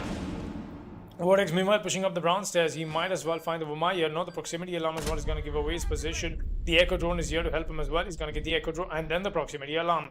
Good use of his gun for taking out the utility. Rogue Beam is going to find a frag. I'm not sure what that was. That was on site as the echo taken off the board. Looks like he was on the drone. Oh, but the heat is really being faced by Victor over here with the Vuma to play. JD, really a little bit of a tough spot. Hellboy still watching that angle onto Vortex. Vortex has actually fallen back. JD getting aggressive, but he's getting stunned out of his mind and brains. The pistol is in hand, but will he be able to convert this into something useful? No, he whips his shots, and that's the first frag in for the Zofia. Z-Panda will be making his push happen, but there's Hellboy. They'll be meeting any moment now. Yes, he does, but no, Z-Panda wants that gunfight as well. That's some amazing gun skill on the Zofia. That has essentially brought them on a huge advantage. And a 1 versus 5 now for Messi. Once again, a clutch situation for the Jaeger. He's got to find 5 bodies before the plant has got to go down, but the plant is going down already. There's the cover coming in from Vortex. He's going to tag him up quite a bit, and he's going to be the one to collect that frag as well. This is exactly what I'm talking about, a flawless run coming in for the side of Team Extremis. A real question right now is, so if they can hear me, if they go back and do the WOD review, don't do that heavy extended roam when it comes to a site like Kitchen on Cafe.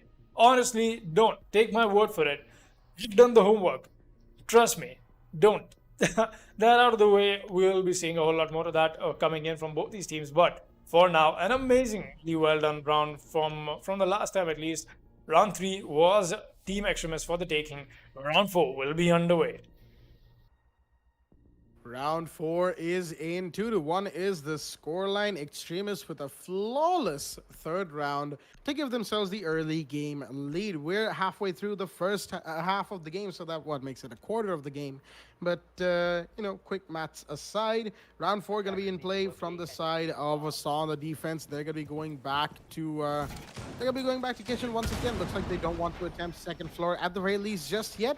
Even though maybe a change in sight could be exactly what gives them the advantage, and I'm not sure if they heard you once again, Foxy, because looks like they're going for that extended roam yet again. It's not looking too good, ladies and gentlemen, because Sa, they just attempted this and they got completely schooled by by Extremis. Now, of course, it was down to the fact that Extremis just outright outplayed them. And if they're able to continue that performance into this round, then it's pretty much hats off to Extremis for taking advantage of Saw's misgivings of this particular round. The Kai's in play this time from play, and no Echo being brought in, the TCSG, the Electro Claws, and of course the C4, and Kai's nearly, you know, the new revolver that he's received as of this season. Shots being fired all over the map as barricades are being broken open by the attackers. Extremists, they're going to be going up. Some of them are going to be going up to the 3rd floor, making sure that they get all the roam cleared done as quickly as possible. Victor, he's joining for his teammates. He's seen what's in this general vicinity, and the Wamai Magnus need to be taken off the board. He's going to be doing exactly that. That's 1, that's 2, and he's going to throw his 3rd flashbang in for good measure, which is going to go off regardless. The shield will go down. No, there is in fact an ADS that didn't catch on the flashbangs, and now he's going to be burning that one off, but there's Wamai Magnus as well. But finally, all of that will go down, only for Z-Panda to take some damage while doing utility clearing. A little frustrating for the man for sure, but Messi's here on this angle. It's a tight one that he's holding towards the white stairs door. But he's got a Wamai to help him out as well. He's got to be careful though. Bar window's open, and he could be taken out by the Hibana, who's flittering around the side of the main door and the window that Messi is looking at currently. The drone's going to spot exactly where the Jaeger's playing, and he's going to have to fall back even farther because, of course, the drones, knowing where he is, puts him at a little bit of a disadvantage. Meanwhile, Small Baker is being pushed as well. Dadgum, he's got to be careful. There's an IQ watching that, but no, the turnaround's in from Vortex to find one, and that's Messi. A huge kill right there. The Jaeger goes down as another angle. What a smart play from Vortex right there. Opens up the angle, finds Dadgum as Dova goes down, and the meanwhile, JD's going to take that kill, bringing in it one man closer to equalization. But will they be able to capitalize off of that first kill? The sledges off the board, but that's only 1 out of the remaining 4. Meanwhile, play goes down. Z-Panda finds the Kaid as slowly but surely Extremists are once again taking the advantage on this map. And oh boy, Extremists, they have pulled out the big guns once again. It's a 4 versus 2. Hellboy, he's still being allowed to play in coach check. Curiously enough, this is an angle that could work against the side of the attack, as there's the Wamai who's down to the IQ, and there goes the castle, which means it's all down to the Wamai. JD in a 1 versus 3, seeing as, of course, he's been able to down 1. He's going to go for a run out. All right, on the main street, going to fall back, but if he gets detected, he's coming back towards bar. He's got 3 very angry attackers to deal with right now, and the IQ could get revived any second. That's a 1 versus 3 for the man. The Wamai inside a bar, he's still alive. He's still trying to make this push happen. He's pulling in on the bar rotate. He's gone prone. Shots are being fired, but no, he's not going to be winning that anytime soon. And that is instead the Nomad to win it out for the side of Extremis. Victor, the man to secure the round for the side of the attackers, as round 4 goes to Extremis. A beautiful round once again. Not flawless. They did lose Dova, but that was just 1 against the 4 attackers that took the site overwhelmingly, pushed out Saw, and then refused to let them retake. Very well done from the side of the Extremists. They are, of course, 3-1 up on round 5, and the advantage truly is slowly coming their way. Like I said, Blackjack, you don't want to bring out such an extensive roam when it's a site like kitchen and service. I mean,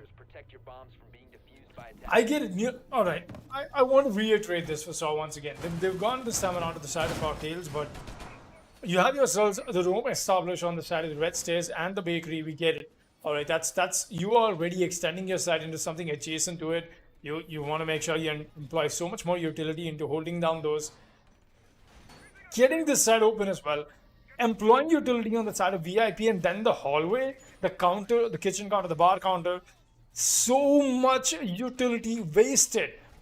Up to no use if one man does not win his gunfight. That's a huge gamble. You want to bring out an extensive roam. Bring it out in parts, you know. You happen to break that down according to how Team Extremis has been attacking it. A very, very, very heavy extreme.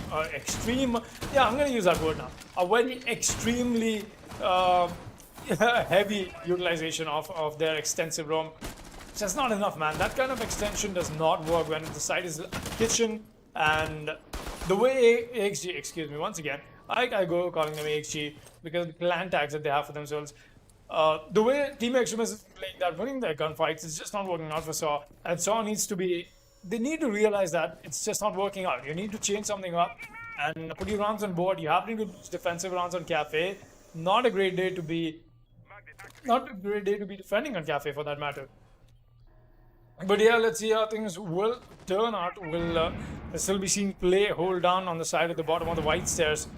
This push happen. He's a little confused. He just wants to be extra sure, and there's no harm in that. Pushing up on the side of Fireplace all now. Nothing you can find here because there's no emphasis in terms of what we're seeing Team Extremis bring out on board. This time around, they'll be doing the classic west side take from the side of the cigar lounges. And the first turn on the way that they'll be meeting is Messi with the Jaeger. Maybe this might be the round that's all be able to put on board the way they've been playing with Zofia. Charge is going to hit the chandelier for some reason. Alright. Gonna spot the drone and going to take it right off. Let's see how that turns out. Going ahead into this match. I'll still be seeing Messi fall back, abandoning the side a little too quickly, honestly. He could have just stuck that for a little while longer, but no. I stand corrected. He made the right decision going back. There's the huge take. Oh, look at that play from play. He's going to come in with the C4. Costa once again is going to take the fall. That's your soft creature of the board. Very important one as well. Dadga meanwhile is prepping himself some nice canisters. Smoke babes coming out. JD, he's got the Maestro Evil Eyes. I'm actually concerned why the Zofia has not noticed that. But the my playing in the spot, he's going to get it. Whoa, how is that allowed to happen? Hellboy is going to get that frag in from the pro peak all the way from the side of paintings.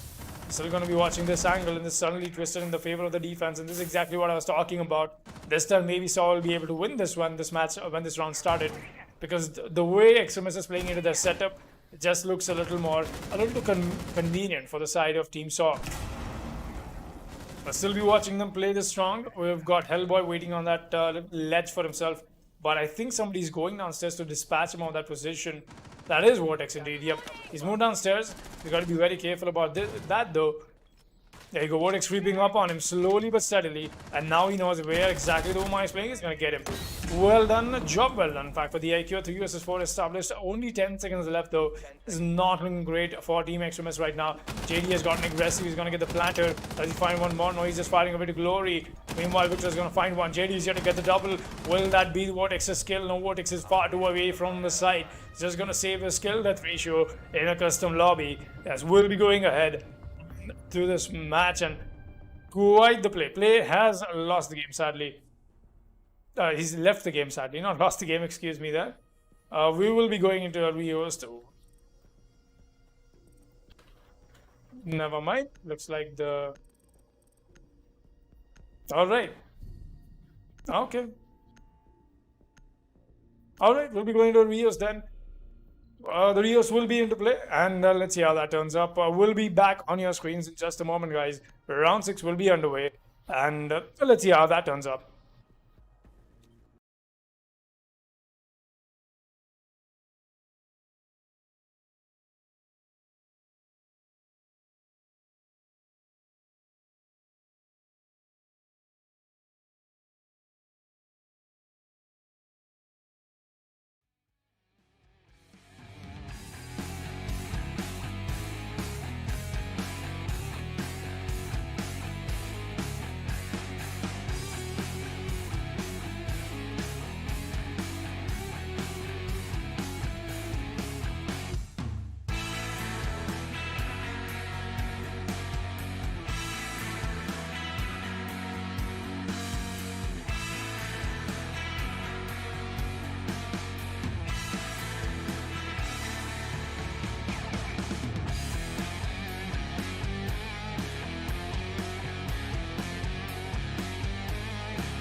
Alrighty then, ladies and gentlemen, welcome back to the game between Sa and Team Extremis, as it is the map of Cafe the Sierski that we are going to be resuming play on back from the rehos that we just had from the side of these teams. And the 3-2 is the scoreline for the side of Extremis. They are on the advantage right now, but that could change very easily. 3-2 is not a huge advantage. It is, in fact, a very, very small one. Only one round, and Extremis will be looking to change that this round, but Saw will be looking to make it happen. Victor with the 6 pick out of the Buck into the Nomad, bringing in an operator with a lot of map control potential.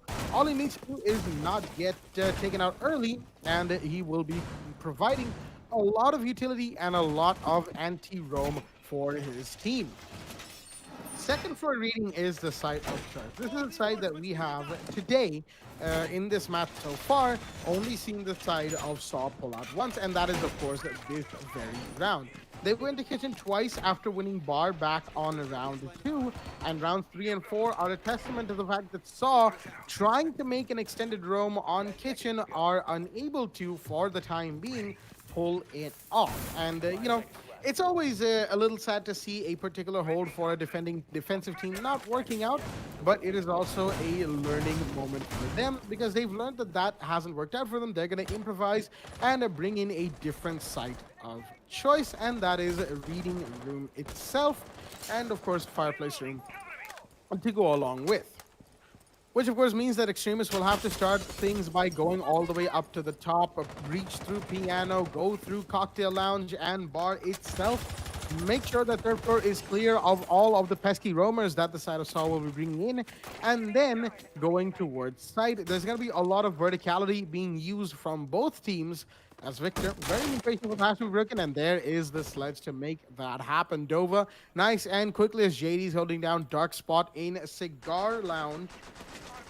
As right now, JD is going to be holding this area down as so much utility is actually coming out towards him. He's going to throw out another magnet to counter all of it, and he's going to pull back as well, knowing that the shield is vulnerable now, and of course knowing that mid white stairs window has been open. He's going to pull back. He's going to opt to let the attackers have that room as he's dropped down the laundry hatch. In the meanwhile, leaving Messi and one more defender, the only roamers on second floor. Piano has been taken control of pretty much from the side of Extremis. They are here, and they are here to stay when it comes to the piano room itself. Messi is just holding down on Cocktail Lounge. The man's got to be pretty careful on how he makes this peak happen. He's going to be shooting away at drones that are trying to find his location. There's 4 attackers on the other side of the map, just on the west side, in fact, towards Cold Room, towards Bar. The Sophia is, in fact, pushing up right now. Z Panda on the table of Bar. He's going to have to drop down because there's not much of an angle there that he can use. As a down comes in from below Heaven Balcony, that the Wamai is playing beautifully down as Vortex has been down, and now the push-up is necessitated to get the revive in. Though my JD playing in the situation, he knows that his area is being pushed, and the revive coming in the meanwhile towards Vortex. He could get one, but no, he's gonna get tagged up so much. The man is only barely alive inside of the pillar room cubby area right now. A magnet goes out. That's not exactly the best one. He's gonna retract it and throw one more to save himself from any potential Zofia impacts or any other piece of utility that could take him out. Explosive utility, that is, as so much of it is being dispensed, but Messi's still going to pull through and find one. That is Dova off the board. The sledge goes down as the IQ is trying to find somebody on the Heaven Balcony directly above JD. Not going to find it when only 20 seconds remain. Plays found one more. That's Victor on the board as Extremis. They've taken way too long on the roam clear. They're not close enough as they're not close enough to getting into sight as shots are being fired. One goes down, but is that enough? The push into sight is happening from the Zofia as plays found a double one in the meanwhile. Z Panda, can he find this mute? No, he can't.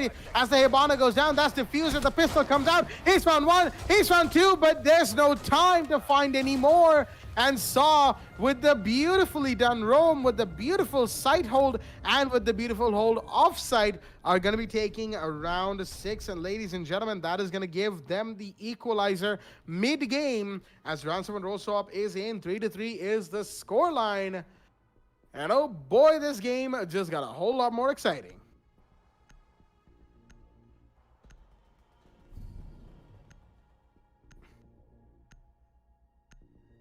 3-3 is the scoreline. Round 7 is in play. And ladies and gentlemen, it is a very exciting match indeed. The mid-game equalizer coming in from the side of Sa and Extremis. Extremis not having the best rounds right there on second floor reading. They looked very confused, very disorganized. They didn't quite know where to go from, seeing as they couldn't get the roam clear done early. And that is why they were taken off the board in the manner that they were. Now on the defense, they've opted to go for third floor bar off the bat. No surprises there, seeing as we all know, third floor bar is pretty much opener site for most teams playing Cafe Dostoevsky. Sometimes it can be first floor kitchen, sometimes even it could be second floor reading, but we're not going to see something as daring as that in qualifiers, at least not yet, as the side of Extremis will be setting up a fairly standard defense, making those rotates with the shotgun or smoke, having a dock in play. However, Rogue Bay bringing in the French healer. This is going to be a fairly interesting operator pick from the side of Extremis' defense right now. Seeing as they, the dock could work out very well, or he could not at all. If he's required to use all of his Tim pistols on himself, then yeah, that would be a pretty disadvantageous situation to have a dock and an Victor, hold it in. Hold it in. The Omai crouching around next to him. I don't think Victor's going to be able to hold it in any longer. And there we go. That's a little unfortunate for the side of Extremis. He's still here. Okay, no, he's not.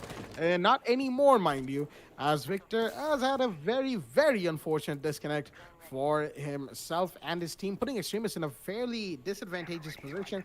Even if Cafe can be defender-sided, that doesn't matter if you're playing a 4 versus 5. At least the chances of that advantage helping you out, it gets lessened. And Kostov, he's just holding down a very curious angle. He's waiting for the twist drone to come in. That's play right there.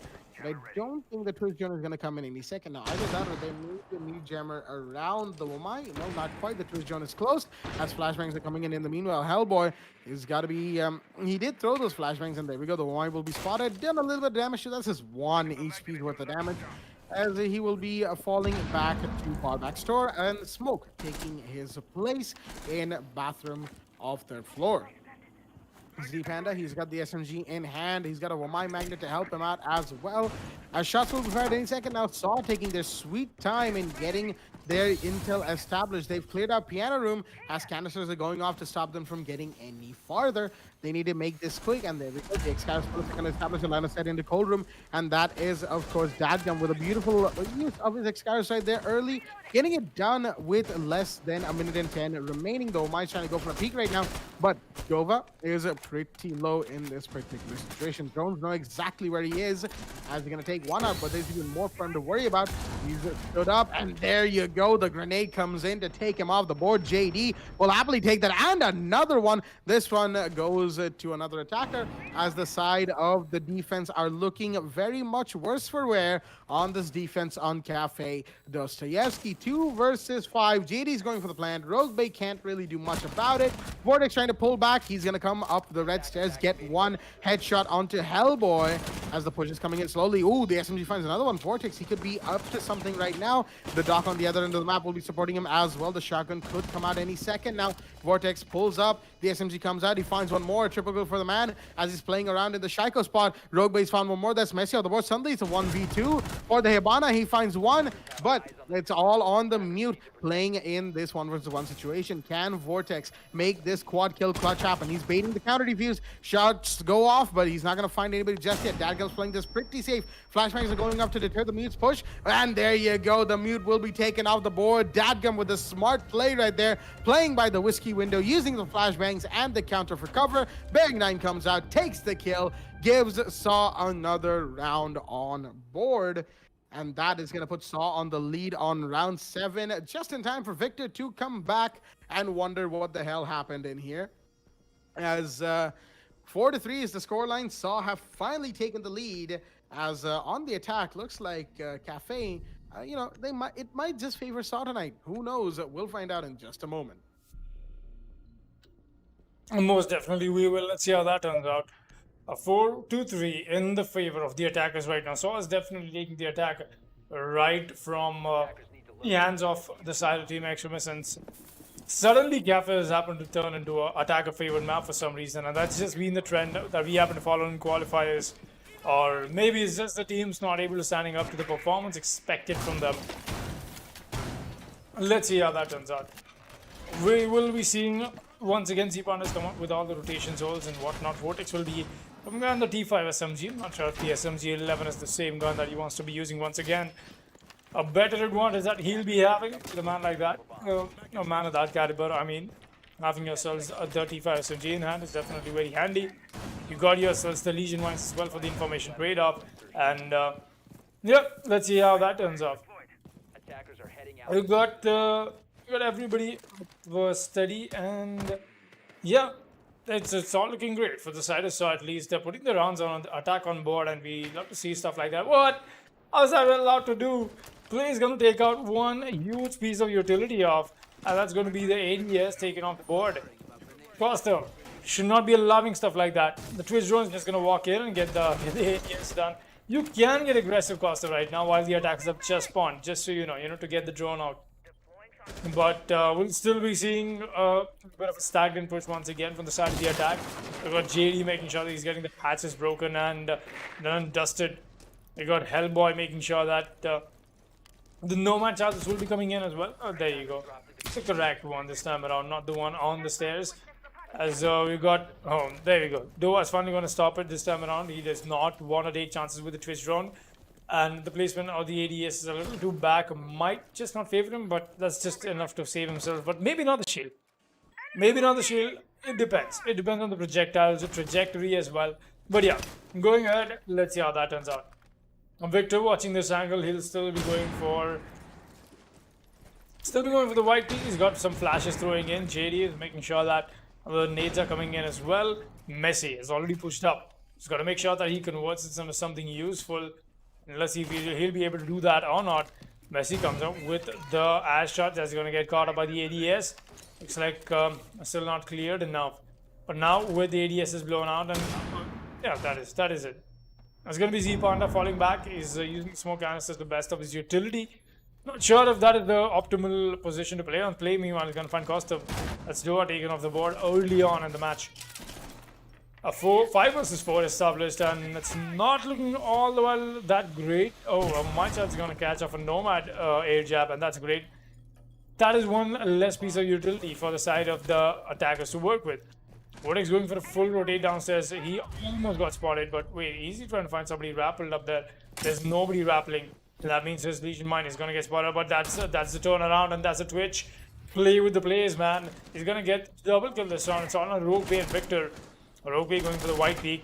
He's not going to get it, at least not yet. He's got to convert this into something useful, but the pressure is real for Victor right now. He's got to be very careful about this. Push-up is in, but he's going to lose that fight to play. Look at the plays Play is making here. He's going to get the quad kill. Yes, he will. That was one hell of a round for the Twitch. 4 kills back-to-back. Single-handedly making sure that he's cleaning up the side of the defense, racking up bodies for his account. And that is also going to take Saw all the while more closer for match point. 1 round away from match point right now, and 2 rounds away for Saw to take their spot into Division 3. I'm just looking over the data here that I have for this game and for the previous game, of course, that we had between Nat and the Kins of Azreal. And so far, up until round 8 so far, we have had a blow-for-blow, round-for-round recreation of what happened when Nat took on VKA. In fact, even that 1-round differential that the side of Saw had when they were 3-1 down on round 5 was on round 2. They managed to win their second round, as had Nat, before Nat took things, to a new level and completely took VKA on the second half to the cleaners. So far, Saw, when going to the attack, they won rounds 5 and 6. 2 defender rounds back-to-back, giving themselves a good deal of momentum. Round 7, the first round on attack, they won it pretty comfortably. And then in the previous round, we saw the Twitch make a 4K. Plays like that, ladies and gentlemen, are what we are here to see in qualifiers. We're pretty much prospecting for teams that have a good potential. We're bringing highlight to the teams that have a good potential of becoming the next top tiers. With all that being said, round 9 is going to be in play. Victor is going to be putting down his ADSs all over the place to make sure that he can deny as much utility for the side of Saw as he can. But whether or not he'll be able to is the real question. Whether or not the side of Extremis will be able to make a comeback from this 5-3, 3-5 Extremis situation that they find themselves in is the real question. As shots are going to be fired all over the map to open up those barricades, get those drones in, get the utility done, as Kitchen is the site of choice here on round 9. And, you know, defending for Extremis in these 2 rounds, it hasn't quite worked out. But mind you, they were on the bar for 2 rounds straight. Now they've changed it up. Kitchen. Things could turn around very, very easily, and Saw could suddenly make a comeback by going to Kitchen, going back to bar with a win under their belt, and then going to Reading Room. And that would be a pretty big deal for the side of this defending team, that is Extremis.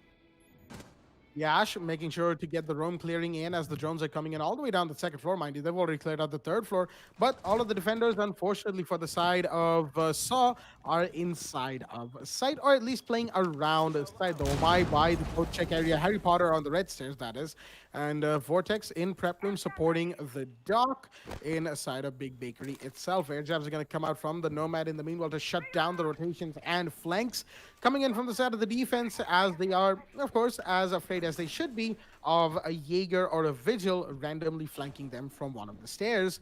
But Vigil himself, of course, is in Big Bakery, just, you know, messing around, moving around, excuse me, between a big and small bakery. Cams are being watched as Extremis wants to make sure they have all the intel possible for themselves, and Vortex looks like he's decided to sit down by bar, hold this particular area off. He's even going to be establishing a line of sight for himself a little late into the game, mind you.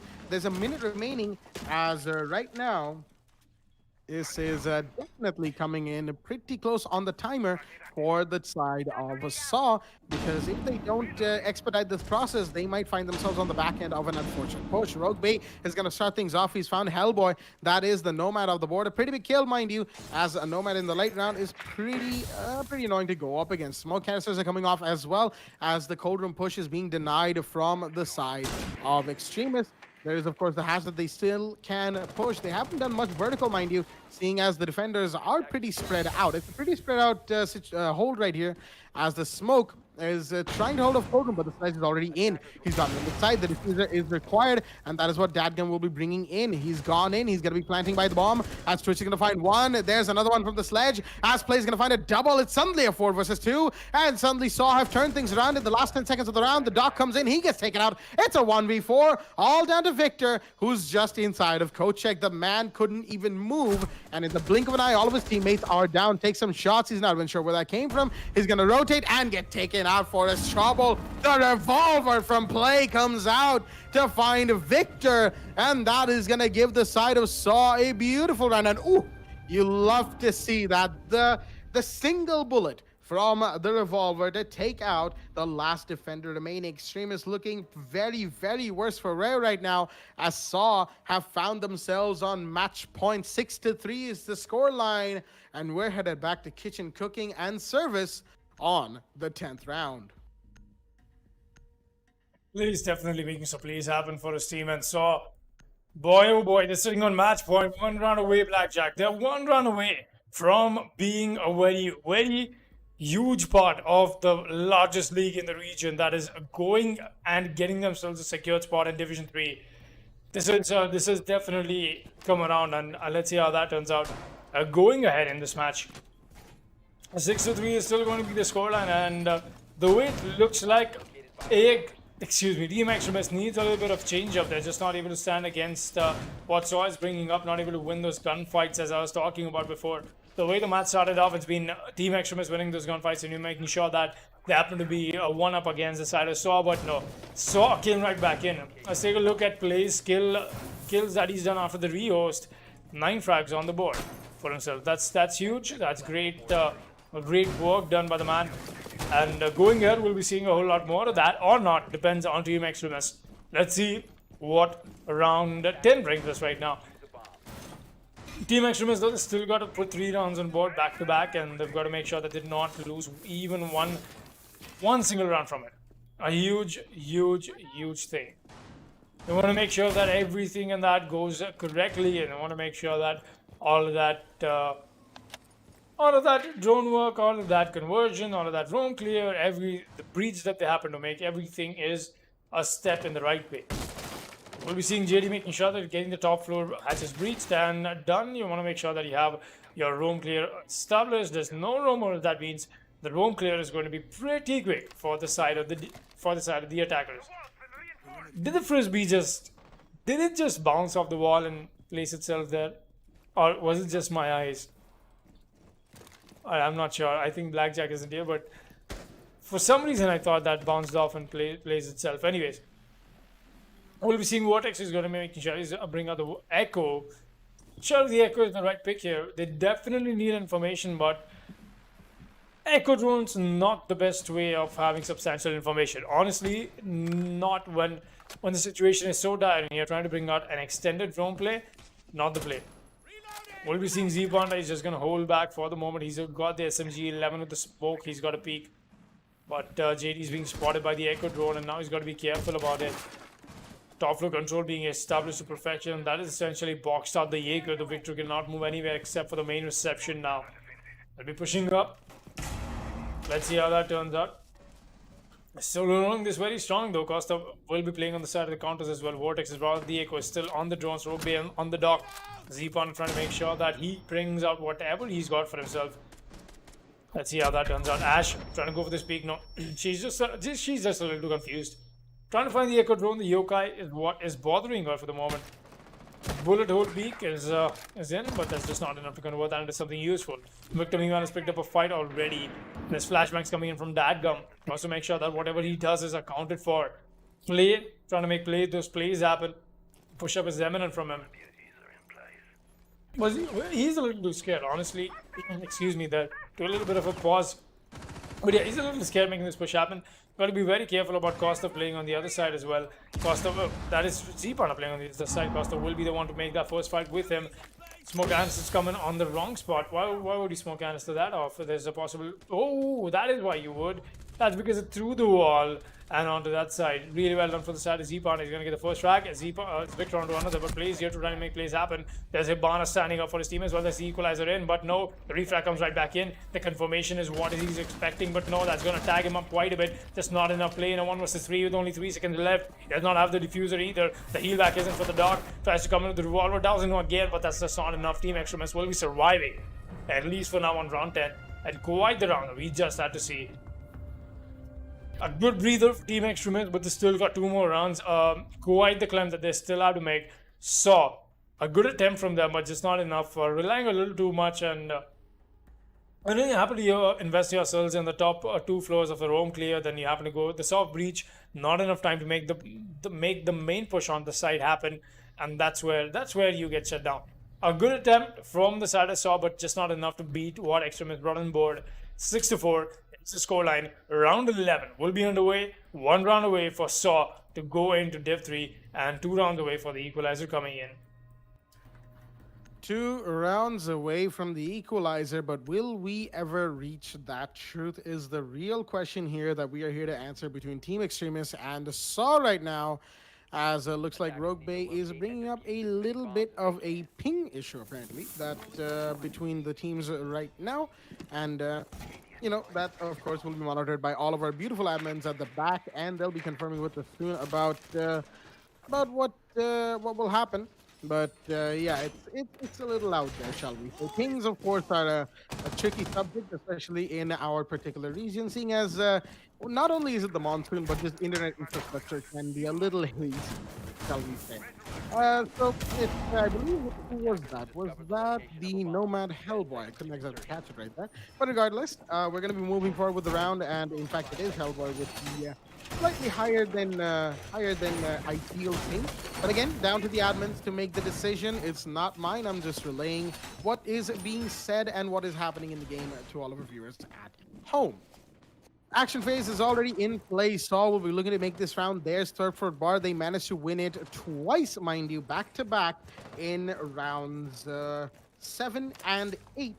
Actually, round 7 itself. No, 7 and 8. Yeah, I read that wrong. I got the lines mixed up. It looks like we will, in fact, be going into an admin rehost. Ladies and gentlemen, looks like, yep, we have confirmed it is an admin rehost, and we'll be right back on the other side of this rehost. Stay tuned.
Alrighty then, ladies and gentlemen, welcome back to the game between Sa and Team Extremis on the map of Cafe Dostoevsky.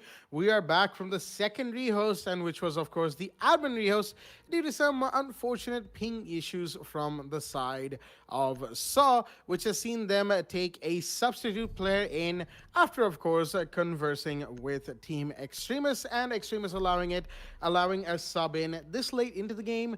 And good sportsmanship, from Extremis right there, as Sa have brought in their sub. Hellboy is gonna have to sit out, and looks like it is Darkside who is playing with them right now. As ping issues, high ping, we can't really allow that in the matches, seeing as rules dictate that 130 ping is the maximum limit that a player is allowed to play within.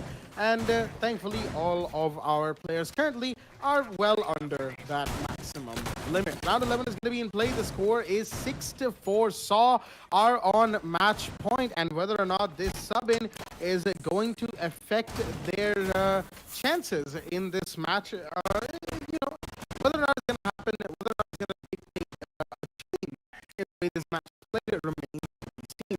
Sa in the last round approaching Kitchen, they took a little too long. They were a little too sidetracked, and that is why we saw them, not have enough time to make those plays happen. And even if play on the Twitch is a fantastic player for this team, one man with less than 15 seconds remaining can't really do much in a 1 versus 5. He found 2 for that matter, but unfortunately he wasn't able to find any more. Heads up's going off on all of the default runout locations, the main door being one of them. Darkside doing his due diligence early in the round for his team. He's going to probably put down another one as soon as the hatches, will be opened up by JD as soon as the sledge manages to find his way up to the roof. There you go. Hatches are going to be opened as the meat jammer will be spotted, and that's unfortunate for play. His Twitch drone, got jammed for a few seconds. It wasn't for too long, but still, a few seconds is a pretty lengthy amount of time when it comes to Rainbow Six Siege. He's looking for all those Wamai magnets. Look at this hungry Twitch drone walking around, droning around the the area of piano, and he's going to be doing what he can, as the Wamai shield is actually very far back, not in the usual default spot that it normally is. Instead, it's by the door, which is going to give the Wamai a little bit more room to work with, but whether or not that helps them, we'll find that out in just a second. Flashman is being thrown in by Dak, and he wants to make sure that he doesn't get caught out. The Twitch has already dropped the hatch, mind you, on the cigar shop entryway. He's got to be careful. Play right there. He's playing a very difficult spot. Not a difficult spot, but a very interesting spot, so to speak. Matchday Willets are being spotted. So is the Jaeger inside of Cold Room, as the Nomad's trying to do what he can to take this Wamai out. No headway being made so far. JD, he's apprehensive of the run out below him, while the defenders are trying to find these attackers in the spots that they found themselves in. About a minute remains for the side of Sa to get in there and get cracking, and they're trying to take out the Evil Eye. That's inside of side. They're going to be able to do that successfully. That's one, but there's a couple more that they need to worry about. Meanwhile, Darkside finally pushed up inside of Piano, as oh, that's unfortunate. There's another Evil Eye that's taking out those Exkyros. The Evil Eye goes down, but not before 4 Exkyros pellets are off the board. The smoke, he's been spotted, but he has a prone just in the nick of time. He could climb back up and go for a peek, but he won't. He knows that it's a little too dangerous. Another set of Exkyros pellets opening up another line of sight. Dova in a very, very tough spot, as the attackers are so close, and there goes JD with a grenade to find Dova making it a 5 versus 4. As the shots are going to be fired, Vortex has found 1 in the meanwhile. Darkside goes down. That's the refrag in, but is that going to be enough? 50 seconds remain. Messi's found 1. 4 versus 3. They have to get in. They have to get the plant off, and they will be. Vortex peeks away at the wrong time. Meister trying to find the planter, and he will. And the defuse has been denied again. Plays found 1 onto Victor, but they need to get the plant off. Where are these attackers? Nowhere close. And oh dear me, even if... Wait a minute. Saw 1? They found all of the remaining members of Team Extremis before the last second went off. Oh my me, that is huge right there from Saw. I couldn't even comprehend what just happened. My eyes were off the kill feed because I was busy trying to find the timer. And ladies and gentlemen, what did we just get to see from Saw? What a way to finish off the match as, wow. All right. All right, we thought that that time wouldn't be aiding them. They didn't need the time. All they needed was just a second to finish off the game, and that's unfortunate for Team Extremis, but they will be saying goodnight for today, and they will have to play Phase 2 tomorrow, which is going to be pretty tough, mind you, because teams that lose today, they go over tomorrow to play Phase 2, and ladies and gentlemen, Phase 2 will be a very interesting set of matches, but we've got one more to go before we round off the day, and that is Team L2K versus the Mob. Another very exciting game coming up right on your screens just after this short break. Stay tuned.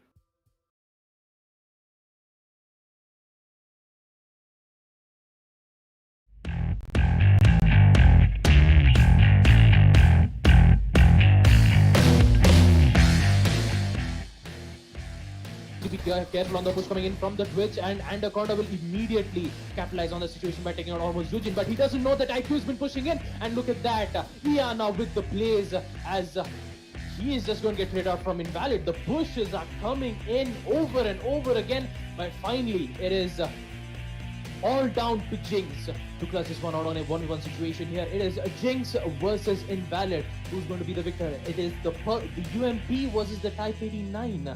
I mean, the pings are coming in from the defenders. Hibana still needs to be careful, and look at that push coming in from Jinx as he takes out the head of Invalid, as they will win round 3 on First Floor Kitchen. Man, oh man, was that a bloodbath. So Pendra is actually going to find Hypertrees. Then if the Ash, not sure where that one came out of, but it's on the first floor, seeing as Pendra is just running into kitchen right now. Thought a human initiation. He's going to take that out. Ash Pendra is going to find one more. That is Mocox. That's the red carpet stairs that I just called out. He needed to be careful on that. Doesn't look like it at the very least. Oh, there's a Jaeger. A little bit of a jump scare right there for Z Panda as he goes down. Pendrive with the triple kill may have just given Instinct Esports the ticket to maximum overtime. As a man swinging around 90 hallway, he might just find a couple more for his trouble. He's going to find this Hibana. He's on a 4K, a set for the ace. Is he going to get it? Yes, he is! Instinct Esports with the flawless round. Pendrive with the ace. Playing at the penthouse.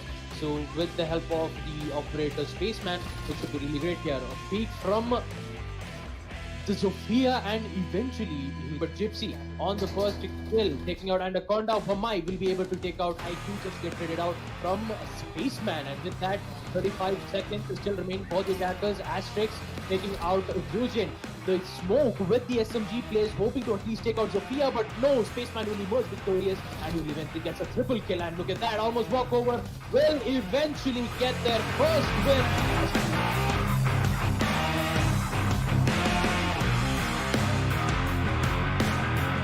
Not in a great position, but it is still doable. The pistol from the Ella. Is she going to find somebody? Oh, the one tap from Maker onto Hulky. He just absolutely destroyed him right there, as there was another kill from an attacker onto one of the defenders. He didn't quite get to catch that off the back of that one tap right there. On the deflection in the hand is super low.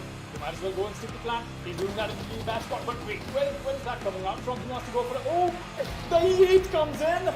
That's the play from Triple. Has already secured them. There are 10 spins left. He can go for the B plan, but he's got to go for the frag. He knows exactly that. Sticks the plan. No, he wants to go for the frag. Now Triple. He's got to hide. If he happens to lose his gunfight, it's done and dusted. No, that is the play from Triple, people. What play from the Pulse. Comes in with the floor goal breach. Goes for the Yeet and the Kobe above on C4. Oh, no, Kingsler is supposed to finish him with the kill. And that's going to result in his death when we find that activation. Lives on the man behind the swagger. I call him 1 versus 2. That is not going to work. The 1 versus 1. Triple. He's got the only hand.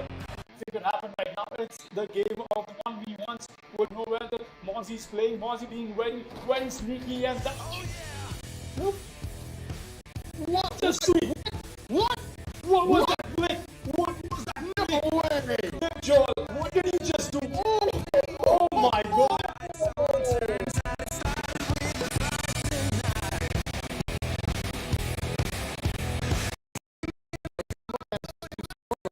Remain the of the Vortex, mind you. As Rats, of course, is taken down. Vortex, he sees the planter and he's gonna get him. That's the diffuser drop from a very long angle, all the way from the luggage area as the Nomad is pushing. Meanwhile, gets down and taken out. The SMG-12 from Ghost Streak is gonna find that kill. As it was 2 right now, less than 10 seconds remain for the side of the attackers. Virtual 5 don't have defusers, they have to go for this. The Jackal from inside the bathroom is going to find one that's Ghost Streak off the board, but the Legion still alive. He's dropped diffuser again, and there's no time. The Legion with the play might have just secured it. He has! Reckoning Esports with the play from the Legion, sitting safe on the side of luggage. Doing quick work of the Clash. Meanwhile, Vincent from Fankel, but a loop goes down to Buckers again. That is the Clash support taken out, and will the Clash be taken out as well? She's pulling back for the time being, and he's gone to the turnaround, and he actually gets it. Saiyan with the 360. Well, the 180 really, but regardless, the whirly-turly between the Jackal and the Clash, Saiyan wins that gunfight. As Saiyan unfortunately has been left all alone to deal with it. He's going to go for the turnaround again. The turtle is in the SPSMG. He's going to find one more. A double kill for the Clash as the Thermite goes down inside his side 3. No EMPs in hand. He's going to be facing a lot of opposition, and the kill will be confirmed. From Raiders, he gets down by what? Oh, wait a minute, what is going on? It's a 1 versus 2 all of a sudden. And JV is the only man from the side of the attack for Virtual 5 to be alive. He's expecting a push up from Angel. He's gonna get that flag. It's a 1v1, but he's so good speed. Does not look like he'll be making it out of even back the Clash. What? Wait a minute. No. That did not just happen. What? That did not just happen. Skishima Goat. No, what did you just do?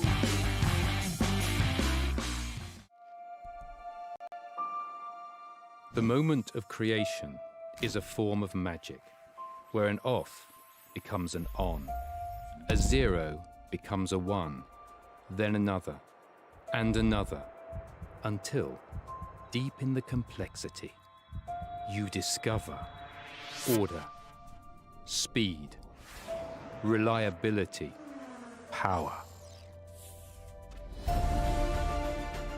Experience the WD Black NVMe SSD.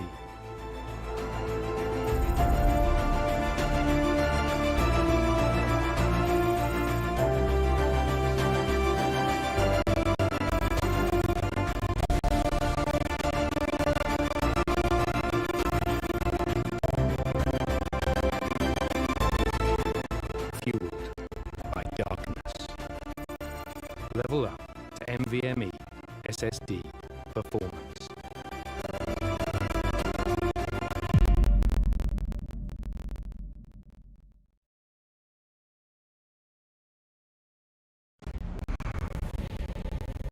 Numerous forces aimed at the Earth.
Geared up for victory. LG Ultragear Gaming Monitor.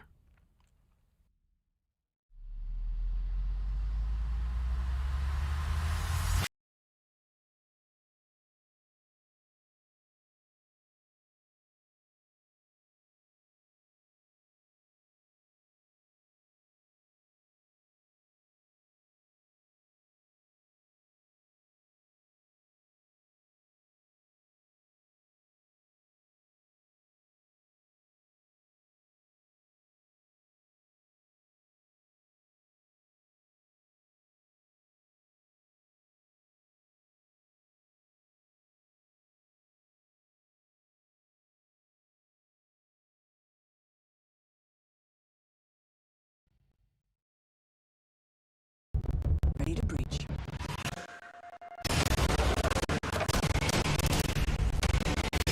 Go, go, go! Follow my lead! Flashback!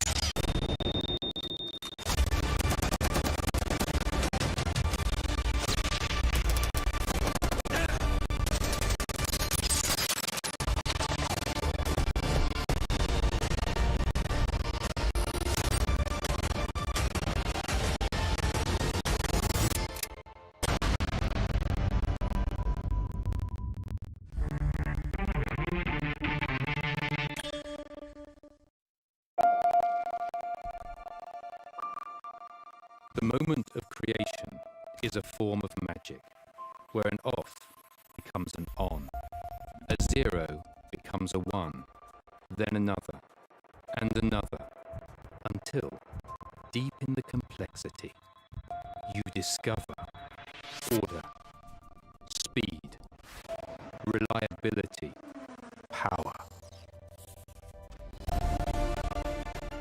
experience the WD Black NVMe SSD.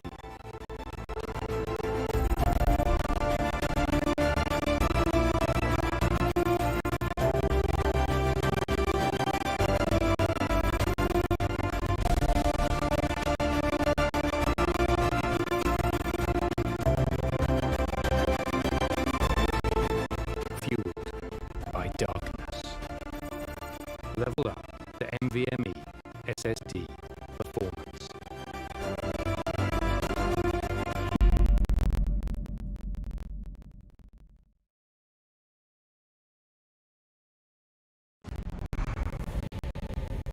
Numerous forces aimed at the Earth.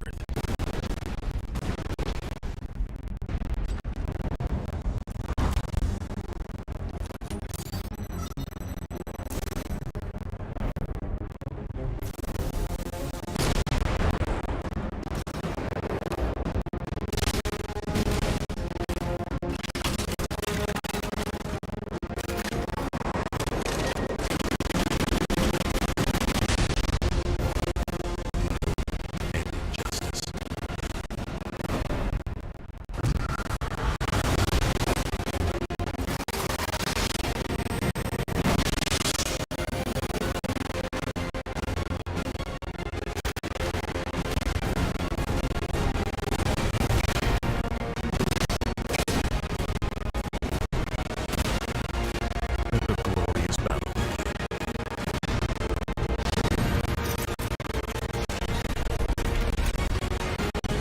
Geared up for victory. LG Ultragear Gaming Monitor.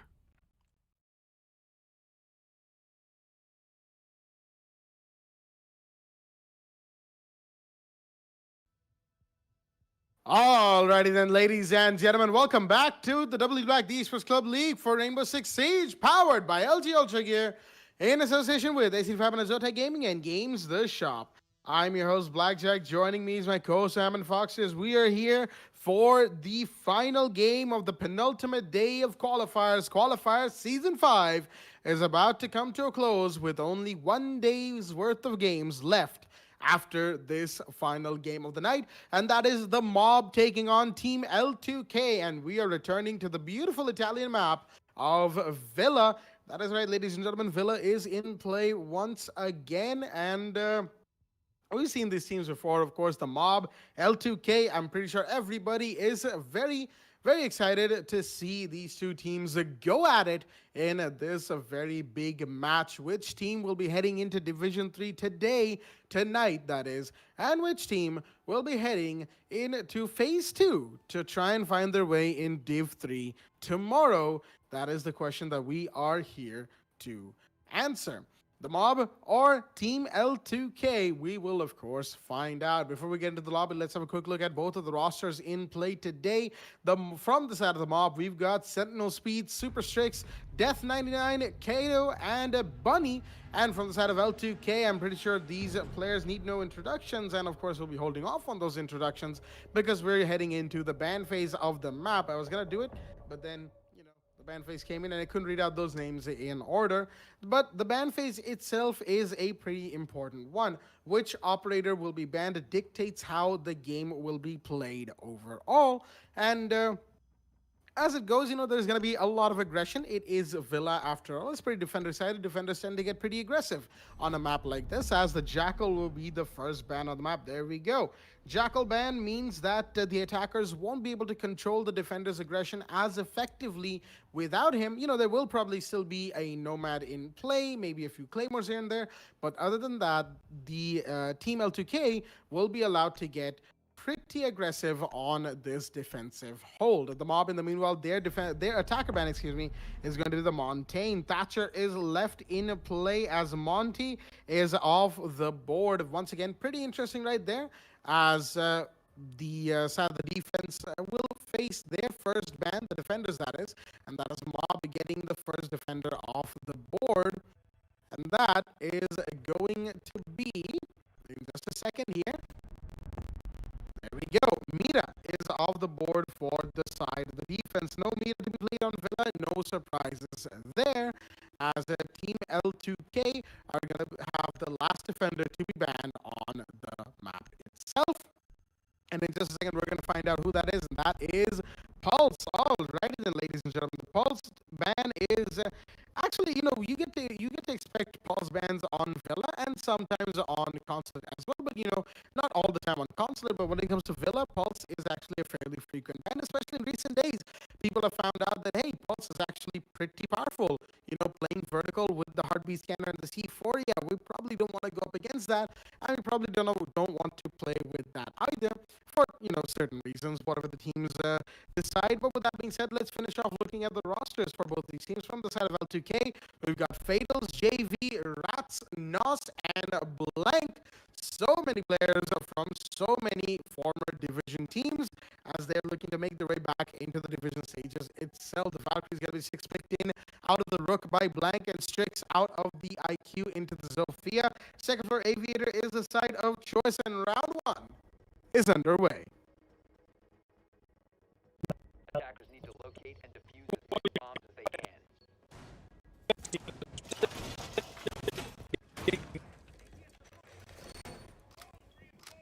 You can stop worrying about the name now. Going up. Fortify the wall! Alright, so apparently Fossy's mic is having issues being picked up on stream for whatever reason. A technical issue from our end. We're going to be fixing that as soon as possible, as round 1 is underway. It's going to be a pretty exciting game. L2K, they're here, and we've all seen these players play. We all know how potent they are and how deadly they are when it comes to this game of Rainbow Six Siege. We've seen them on countless maps, on countless matches. Now they've all come together from different former teams, and they are now one team that Villa on season 5 of the WD Black Esports Club League from Rainbow Six Siege. And apparently, That's right. Yeah, perfect. Yeah, so apparently my streaming software decided to not pick up my mic for some reason, and that happens. There's always some kind of complications, and really cannot cannot go 100% always. I've talked about this before. There's got to be some technical difficulties, man. It's a computer. It's the weird way they work. Rat's already got himself a roam player alone. In fact, he's gonna get droned out. He might as well not survive this, honestly, because there's so many attackers right now creeping up on him. He's not gonna spot either of them. Just gonna move to and fro. He's getting tagged up, and he's gonna get taken away. Just like I said, it's gonna be a very easy take for the side of the roamers.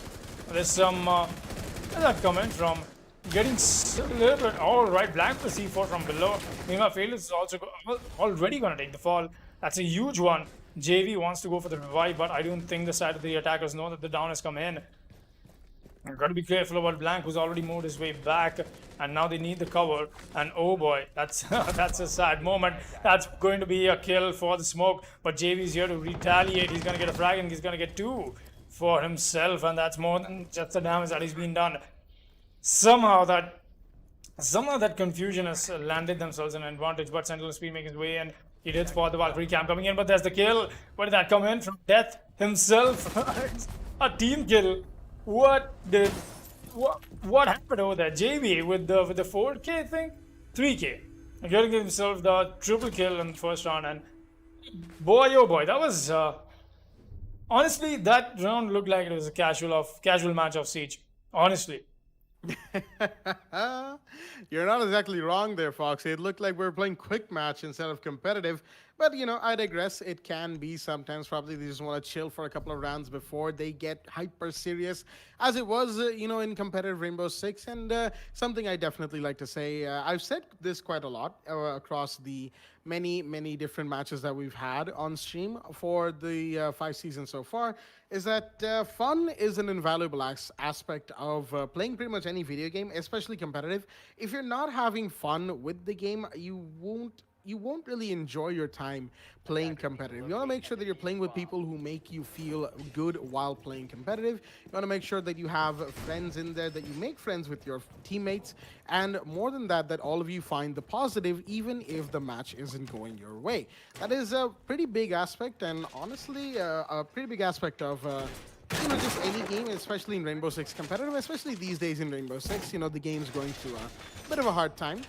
I mean, I say hard time, you know, we all know the stats that Ubisoft is releasing every single day, but it is what it is, and yeah, just a little bit of a rant right there about how important having fun is. But with that being said, of course, the mob, very confusing, shall we say, first round coming out from them, especially that team kill right towards the end, and then you had like then you had L2K, you know, the smoke Nos just randomly tagging up his own teammate with a canister thrown on his back, and then trying to revive the Legion, but couldn't do that. There was a refrag. It was all very confusing, all very weird and out of place, but it is only the first round, and there are many more rounds to go after this.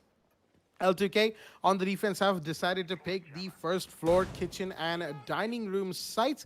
They're going to be holding this down with a mute smoke shotgun combo fatals with the secondary shotgun, as well as Rats. The Jaeger is holding down on trophy room. He's opening up an angle for himself through one of the shells, mind you, one of the cabinets, and he's got a pretty good one, but he's got to be careful. He's playing the long cross angle. Actually, I don't think he can be spotted here unless there's an eagle-eyed attacker on the other end.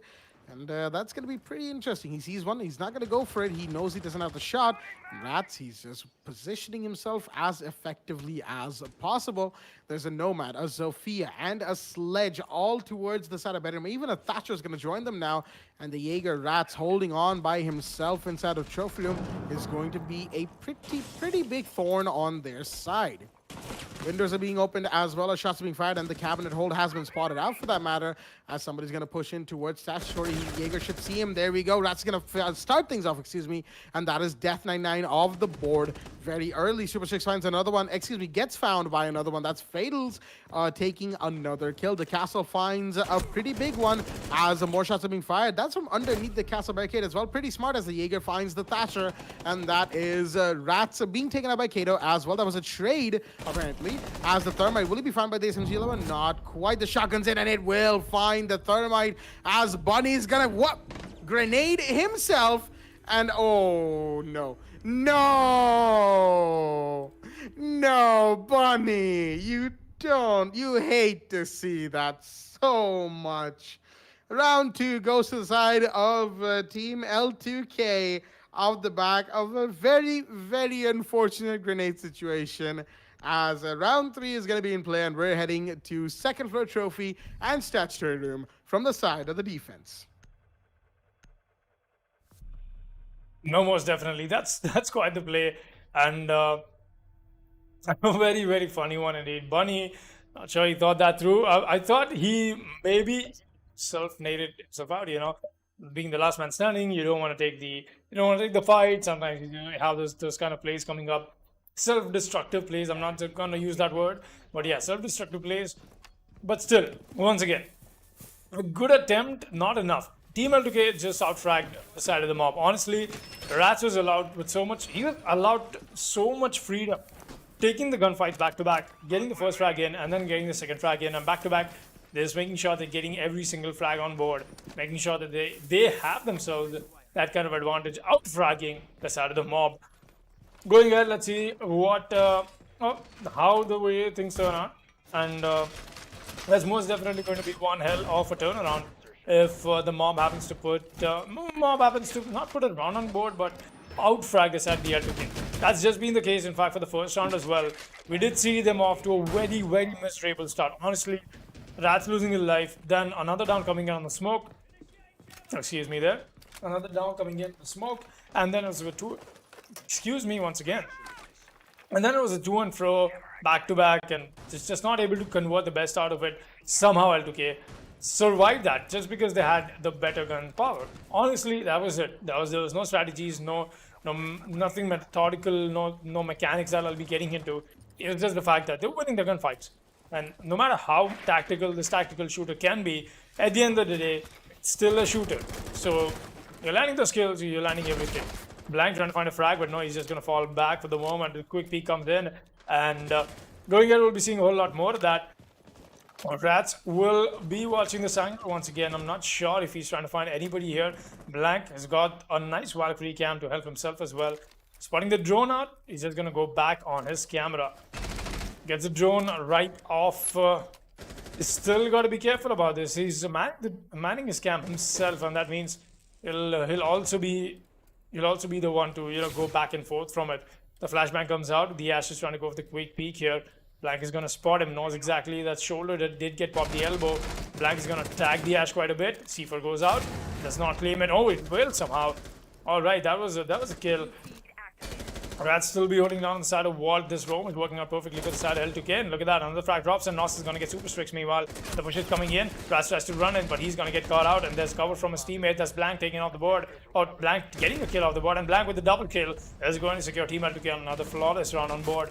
Quite the play we can see from L2K, just outgunning, out-fragging, outplaying the side of the mob. And the mob is not having a great day. Absolutely not. It is, as you said, Foxy, it always comes down to your gun skill. When it comes to Rainbow Six Siege, it can be a tactical shooter all at once without the ability to actively catch your opponents with your bullets, as it goes in a shooter. That's pretty much half the game right there. And Blank playing the Valkyrie inside of AVG, very well done for the man, doing quite well for that matter, to catch those attackers not only off guard, but then holding down that position, throwing down cams as he went. And then there was, of course, Rats and Nos chipping in with one kill each of their own. As we're going to be heading back to second floor AVG, Aviator Games Room, that we just came back from.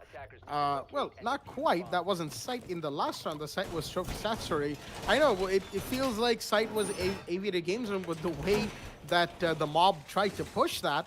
But no, Sight was actually Trophy, and now we're going to be heading to Aviator Games Room from the side of L2K. Second floor Aviator Games was the side they went on round one. The very opener side is, that's all right, that's a very curious... okay, Blank's trying to make some vertical angles for himself. Maybe to throw something down, maybe have a pre-placed C4. Who knows, honestly. He's just over there pinging it for himself and shooting at the floor. And until we see what he's done with it, we won't exactly get to know. JV, in the meanwhile, with the classical hallway, Maestro Evil Eye is going to be putting down barbed wires to protect 90 hallway as well. The classical hallway from the Fox window entryway for the side of Trophy Room. Meanwhile, the Goyo is in play this time around from the side of L2K. That's Fatal's bringing in, of course, the operator with the very explosive shields. Is Blank. Oh, dear me. He spotted somebody. He's going for the run out. He's going to find the IQ. Yes, he is. Can he rotate back? No, he cannot. And that's the refrag going to come in nice and quickly, unless the Jaeger comes in. No, Kato's going to find that. Will he find one more? Not quite. Rats somehow finds Death99 in the meanwhile. And that was somebody else that was peeking the bathroom window. Rats, he's playing very aggressive. So is the rest of L2K. As it's a 4 versus 3, and we're barely about to get past the 2-minute mark on the map of Villa. More shots being fired as Rats is trying to find out, and he does! Kato, how does he let Rats just take that angle? He peeks it, gets taken out for his trouble, and now there's a, I believe that's the Thermite. Yep, Sentinel Speed. He's going to be found out, though, by the jump out from Rats, who is just going to go for a stroll on the bedroom balcony, come back, and wait a minute, what was that explosion right there? Very interesting right there. As Bunny, he knows where the Jaeger's playing, and will he find him? Yes, he will. 1v4 down to a 1v3. The Ash, last man standing in a trophy entrance, as he's going to be clearing out the barbed wires, clearing out the utilities, doing everything by himself. No one in 90 hallway, excuse me. But there is somebody playing the landing door. There's somebody playing from below. That was a Z4 that just came out. Didn't find anybody, as the flashbangs are going to come out. Not gonna find anyone as well. The Goyo. Oh, that's a beautiful rotate right there from Bunny to find the Goyo. Fatals off the board. It's a 1 versus 2. A very possible situation that the Ash has found himself in. And she's gonna be pushing up slowly but surely. The marks are in, mind you. There is a mark very close to where the smoke is playing. Will he find him? Lights him up quite a bit. Nos very low on HP, but no, there's the crossfire that's in from JV, the Maestro.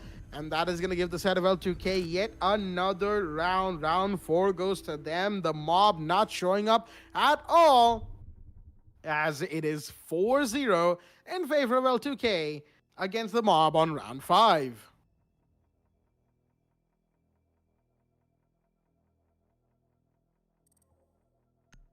All right, looks like we're actually going into a rehost called in from the side of... wait a minute. Is it a rehost or not? That is very curious, because Strix unfortunately left thinking it was a rehost, but now he's got to rejoin. And if he doesn't do that within the next few seconds, he's going to leave his team in a 4 versus 5. Strix, what have you done? I mean, this is exactly why you wait for your admins to confirm a rehost and not leave the lobby like that. Absolutely, Strix man. is going to put him and his team in a really bad position, and that's why people wait for your admin to confirm. Thank you. Thank you very much. With that out of the way, Team L2K will be more than glad to take that advantage. Going ahead in this matchup, we've got Blank running the Legion. We've got Nos on Smoke as well. Rats will be playing the Jaeger. Fatals will be on the Valkyrie. You've got me being employed as well. They'll be making sure that all that denies, and at least I'm not sure if the mob is finding enough time to drone, because L2K has been very busy out fragging them, honestly. Rats in the last round running out, going for a stroll out there in the balcony. It's just too much, man. Gonna, to be honest, too much freedom given to Rats. Not allowed, not something that you should be allowing to the from the side of the mob. You want to shut down somebody doing that kind of monkey business to run around the map like that, but no. Still going to be given the freedom from his team at least. Rats will be playing solo all the way on the side of the bedrooms, or at least in the bathroom right now. But the side is still going to be the side of dining, so they'll definitely be will be taking this bit of an advantage that they have in terms of man count. Going ahead, how that will turn out, let's see if that's going to be the case or not. Kato holding this angle down. Let's see if he's going to convert something useful out of it or not. Is there somebody he's got to find? Yes, there is. There's the Legion Blank this time around. Fatals will be running the Valkyrie. That means it won't be Blank running. That the Blank is back on the Legion. He's gonna spot one of the Zofia. Oh, Zofia is gonna take him out. Death 99. No, that's Bunny. Usually it's Death who plays Zofia. That's how I just assume it's Death. But anyways, a nice frag in from the side, and that is definitely going to equalize the man count in terms of how this match is heading. The Rats still staying strong on the top floor. It's not been contested. Not yet. Looks like the vertical play is in play. Bunny. Oh no, that is going to be Death. Man, I'm so confused. It's Bunny who plays Sledge and Death who plays Zofia, always on the side of the mob, and I'm just a little too confused, man, honestly. But yeah, Rats holding the angle down. Let's see if he's going to get a frag off of it or not is the real question. A very long angle that he's chosen to employ. Fails trying to find a nice angle for himself. Meanwhile, everybody else on site is just chilling for now. Oh, Nasa tries to go with a quick peek. Oh boy. Might as well be the conversion for him, but Rats meanwhile is going to find the kill onto Bunny, and it's just going to fall back. Nos is going to go for that exact kill that we were talking about just a moment ago. He's got that, going to get that in. C4 I think is into play, because the Valkyrie cams are what are going to stop him, or spot him at least. Kato will be trying to find it. The C4 did come out and play, but that's on the bathtub. That's not going to convert anything useful, and I will still be seeing Death trying to run around and trying to find whatever he can. Nothing that we've seen as of now. A possible re-rotate is coming in. Oh, there's the Jaeger once again. Rats is stepping up for his team. Gonna get the double kill, and he's got to find the IQ though. Gonna see him where that IQ is playing. Tries to come in some quick peeks. He's just not able to connect it. Oh, he's very ecstatic about this. He's not gonna win that fight. The IQ is gonna shut down his fellow GSG9 operator, but there's already 2 other operators who've moved up close. Very hungry for the kills, L2K, like I'm talking about. They're out fragging the side of the mob, and they are not shying away from the gunfights either. Push up happening from Kato. He's not going to spot anyone, but does he know that the Valkyrie right next to him? He's got to be very careful about the 15 seconds and the push up is in. Oh my god, Fatals. Fatals. Fatals. Oh, he's going to lose that. Oh no. Oh, Kato with a triple kill though. Oh, he might be on to something. He's going to spot him. No, he's finally going to get it. Very close to the clutch. Almost a throw that we got to see from the side of live to kill. But boy, oh boy. Oh my god, that was one hell of a throw attempt. Oh, blank. Oh, blank. Oh, you sweet innocent soul. But with that being said, 5-0 for L2K. Nearly a clutch right there for Kato. He gave it his all. Honestly, the pistol right there, I think it was the suppressor that didn't do enough damage to the Jaeger in sight. To the last defender in sight. And that's why we didn't see the kill be confirmed. And 5-0 is going to be the situation at hand, as we're asking once again for a rehost, and looks like, very interesting right there from the mob. They're deciding against a rehost, even if they're... Oh, okay. Apparently there's some emergencies that Strix has to deal with on his own, which is really unfortunate. You know, we were looking forward to him playing this game, you know, bringing out his best as well. Whoa there. Okay, that is very, very aggressive and out of nowhere for the side of L2K. Taking down JV, the mute goes down, as looks like this is L2K's way of equalizing the man count, taking somebody off immediately. And that's a very interesting way for a nice, wholesome show of showmanship. But, you know, I mean, I don't think they didn't need to brutally gun him down by the astronomy stairs, but hey, that's just me. With all that being said, the meat is off the board, which means the Legion, Smoke, Jaeger, and Oryx are gonna be playing by themselves. You know, they're not gonna have the fellow SAS brother, as L2K 5-0 up against the mob. This is like a score that you don't get to see that often, even though it is qualifiers. It is the penultimate day of qualifiers, and that is, that's why, you know, 5-0 scores aren't really that expected. As we've seen this entire game, the mob has pretty much been outgunned on all fronts. Every time a kill is confirmed, it's Rats who's being given too much freedom, it's Blank who's playing a fantastic gun game, or it's just the rest of the team chiming in with the crucial kills at the crucial moments. And, you know, there's also a little bit of playing around that's happening as a Guman goes up from Fatals on towards Bedroom. He's got a good angle, although he's holding it with his pistol. Very interesting decision right there from Fatals. He could be caught out, and there's actually somebody in Bedroom watching that angle that he decided to hold. He's really intent on using the pistol mode. Brings out his T5, and he's going to be using this to peek for the time being. Impy comes up from the Thatcher, not going to find anything. The IQ is very close, though. Takes a lot of damage. Death99 he wanted to go for an impact, but he's going to be taken out before he can do that. Death99 taking the kill onto Fatals and putting a Claymore down to stop the push-up happening. And very rightly so, because Rats was about to make that happen as the IQ is trying to go for a play against this German operator.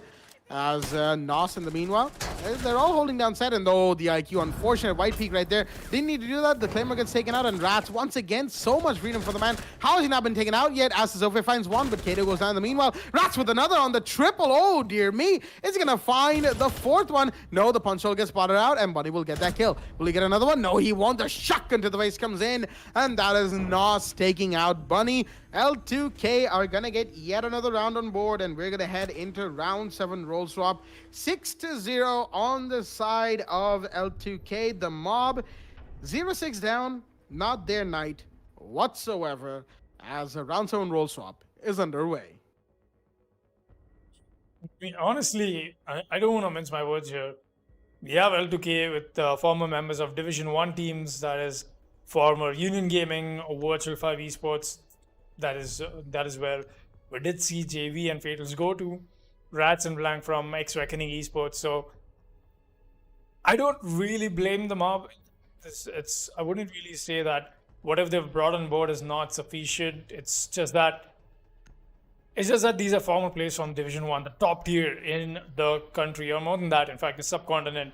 So I don't really blame the mob on how the match is going down right now, but definitely love to see a 5 versus 5. What I'm really excited about is who's going to get sacrificed from the side of L2K this time around for the for 4 versus 4. I like you say sacrifice like it's some sort of ritualistic It is a performance. ritual for sportsmanship at least. That is what L2K has been doing, and I've actually got my eyes out on them. I want to see who gets sacrificed. Not even kidding. Last time it was JV. Let's see if this time it's going to be somebody else from them. Look at the kill count. The Rats on 11 frags. That's what I'm talking about. Man has been given too much freedom, and he's just allowed to take it home, and that's what they've been doing. Blitz is spawned alone. That means he'll not be the one to face the sacrifice. It'll be Rats this time. There you go. JV with the revenge back. We're gonna sacrifice his teammate. That is Rats, your highest fragger of the board. That's a good. Right. Blank says he deserved it for some reason. Right? That is funny, Blank. Most definitely. I'll have a laugh afterwards about it. But no, for now, 0-6 is going to be the scoreline, and match point is in the favor of L2K. Any moment now, they are 1 round away indeed. Wait, Nos is jaywalking here, in fact. I like to say jaywalking because they have JB in their team. That's just the word I wanted to use. Bunny is here waiting for him. He does not know that. Oh, Bunny has not spotted him, and there you go. He's gonna get him. Bunny with the kill, opening frag for his team. Gonna secure themselves around. Looks like the mob is not walking away with a flawless loss at least. Fails brother lion charge out. He's gonna push in. So stairs are totally uncontested for. He's gonna get the first frag in. That's your bandit out taken on the board. The second one for Fatals. There's gonna be the Jaeger as well. It's a very important frag. He's gonna spot the Echo. Oh boy, God, that was a disrespect and a half. That was really disrespectful from the side of Fatals. But now it's all on a Bunny in a 1 versus 3. The plan is going down. There you go. Fatals will be sticking the plant. The C4 comes out. Might be a conversion. No, it won't be. Still gonna fall back. He's done enough damage to win the gunfights in a possible 1 versus 3 clutch. Will he will do that or not is a real question. Coming up red stairs, he's gonna find himself on the classical hallway. They're a little close to landing. Wants to push up. We're gonna find the blitz any moment now. Let's see if that is going to be the case or not. He's going to just trying to find somebody. He's very confused. Gonna find the first kill. JV's taken off the board.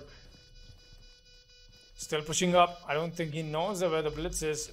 He's finally gonna spot him. No, the blitz. He's just trying to hip fire him at least for a while. Fatals will be waiting in patience inside the bathtub. That means nothing that he is to worry about. But wait, where did that come in from? Oh, he activated the breach shot in the last moment. There's no time left. Bunny cannot clutch it. And Team L2K will be securing themselves a flawless victory, 7-0 victory into the Division 3 spot. Team L2K takes Division 3 spot. That's right, people. The last team of today to take that spot. What a display of skill that we got to see from L2K, and I'm sure everybody in the chat as well were expecting nothing less. The mob, though, they do have another day left. Tomorrow will be the lower brackets of the round 4. That means they still can make it up from there. They can still get themselves the Division 3 spot, and the fight will not be over. The fight will go on tomorrow. But meanwhile, before we sign out, I'd like Blackjack to take the mic and give us an overview and tell us what's up to tomorrow. Yes, please, Blackjack, the mic is all yours. Absolutely. Thank you for that, Foxy. And yeah, a quick rundown of the stream games that we had today. The first one, that was Nat versus the Kins of Azreal. It was Nat's game through and through, although initially it looked like Kins would be able to take it. The map was, of course, Villa, and Nat going from a 3-1 to a 6-3. All the way, 7-3, all the way to a victory on that map. Beautifully done by Nat. They secured themselves a spot in Division 3. Meanwhile, on the map of Cafe Dostoevsky, we had Sa versus a Team Extremis, and that was another beautiful game that we got to Sa, of course, and that was a game that was won by the side of Sa. Again, mostly a repeat game of the game before that, but you know, there was an extra one round won by Extremis. Then we had a Rios, came back, and Sa took the game by storm, 7-4 in their favor. And the final game that we had on Villa, that was, of course, L2K versus the Mob. We just got to saw L2K walk all over Villa. That was a 7-0 for L2K. And, of course, the first game of the day that we were supposed to have on stream, but due to technical issues were unable to, which was the game between Psychic Knight and... let me just check right here. Psychic Knight and Statics Gaming was won by the side of Psych, 7-1 on their favor.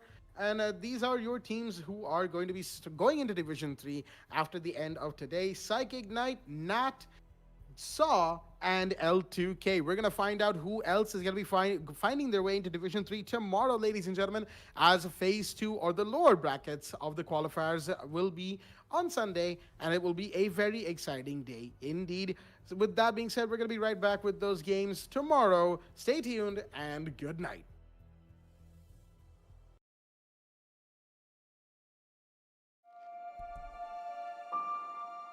The moment of creation is a form of magic, where an off becomes an on, a 0 becomes a 1, then another, and another, until, deep in the complexity, you discover order, speed, reliability, power.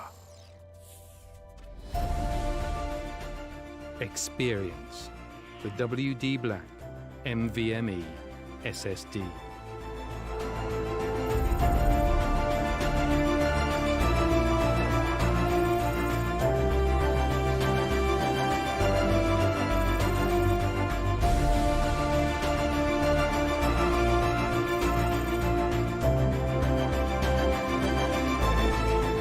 Fueled by darkness. Level up to NVMe SSD performance.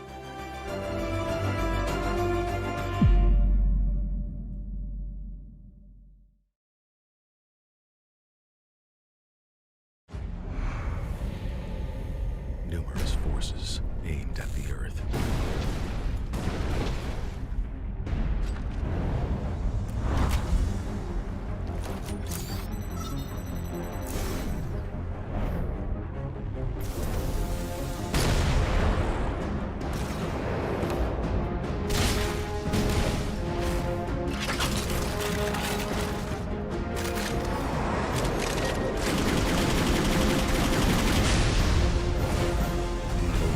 And injustice.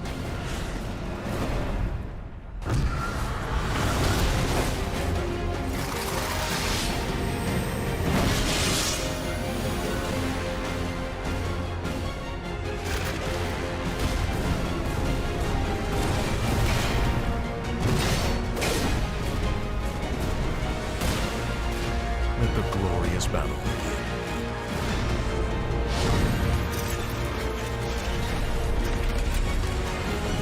Geared up for victory. LG Ultragear Gaming Monitor.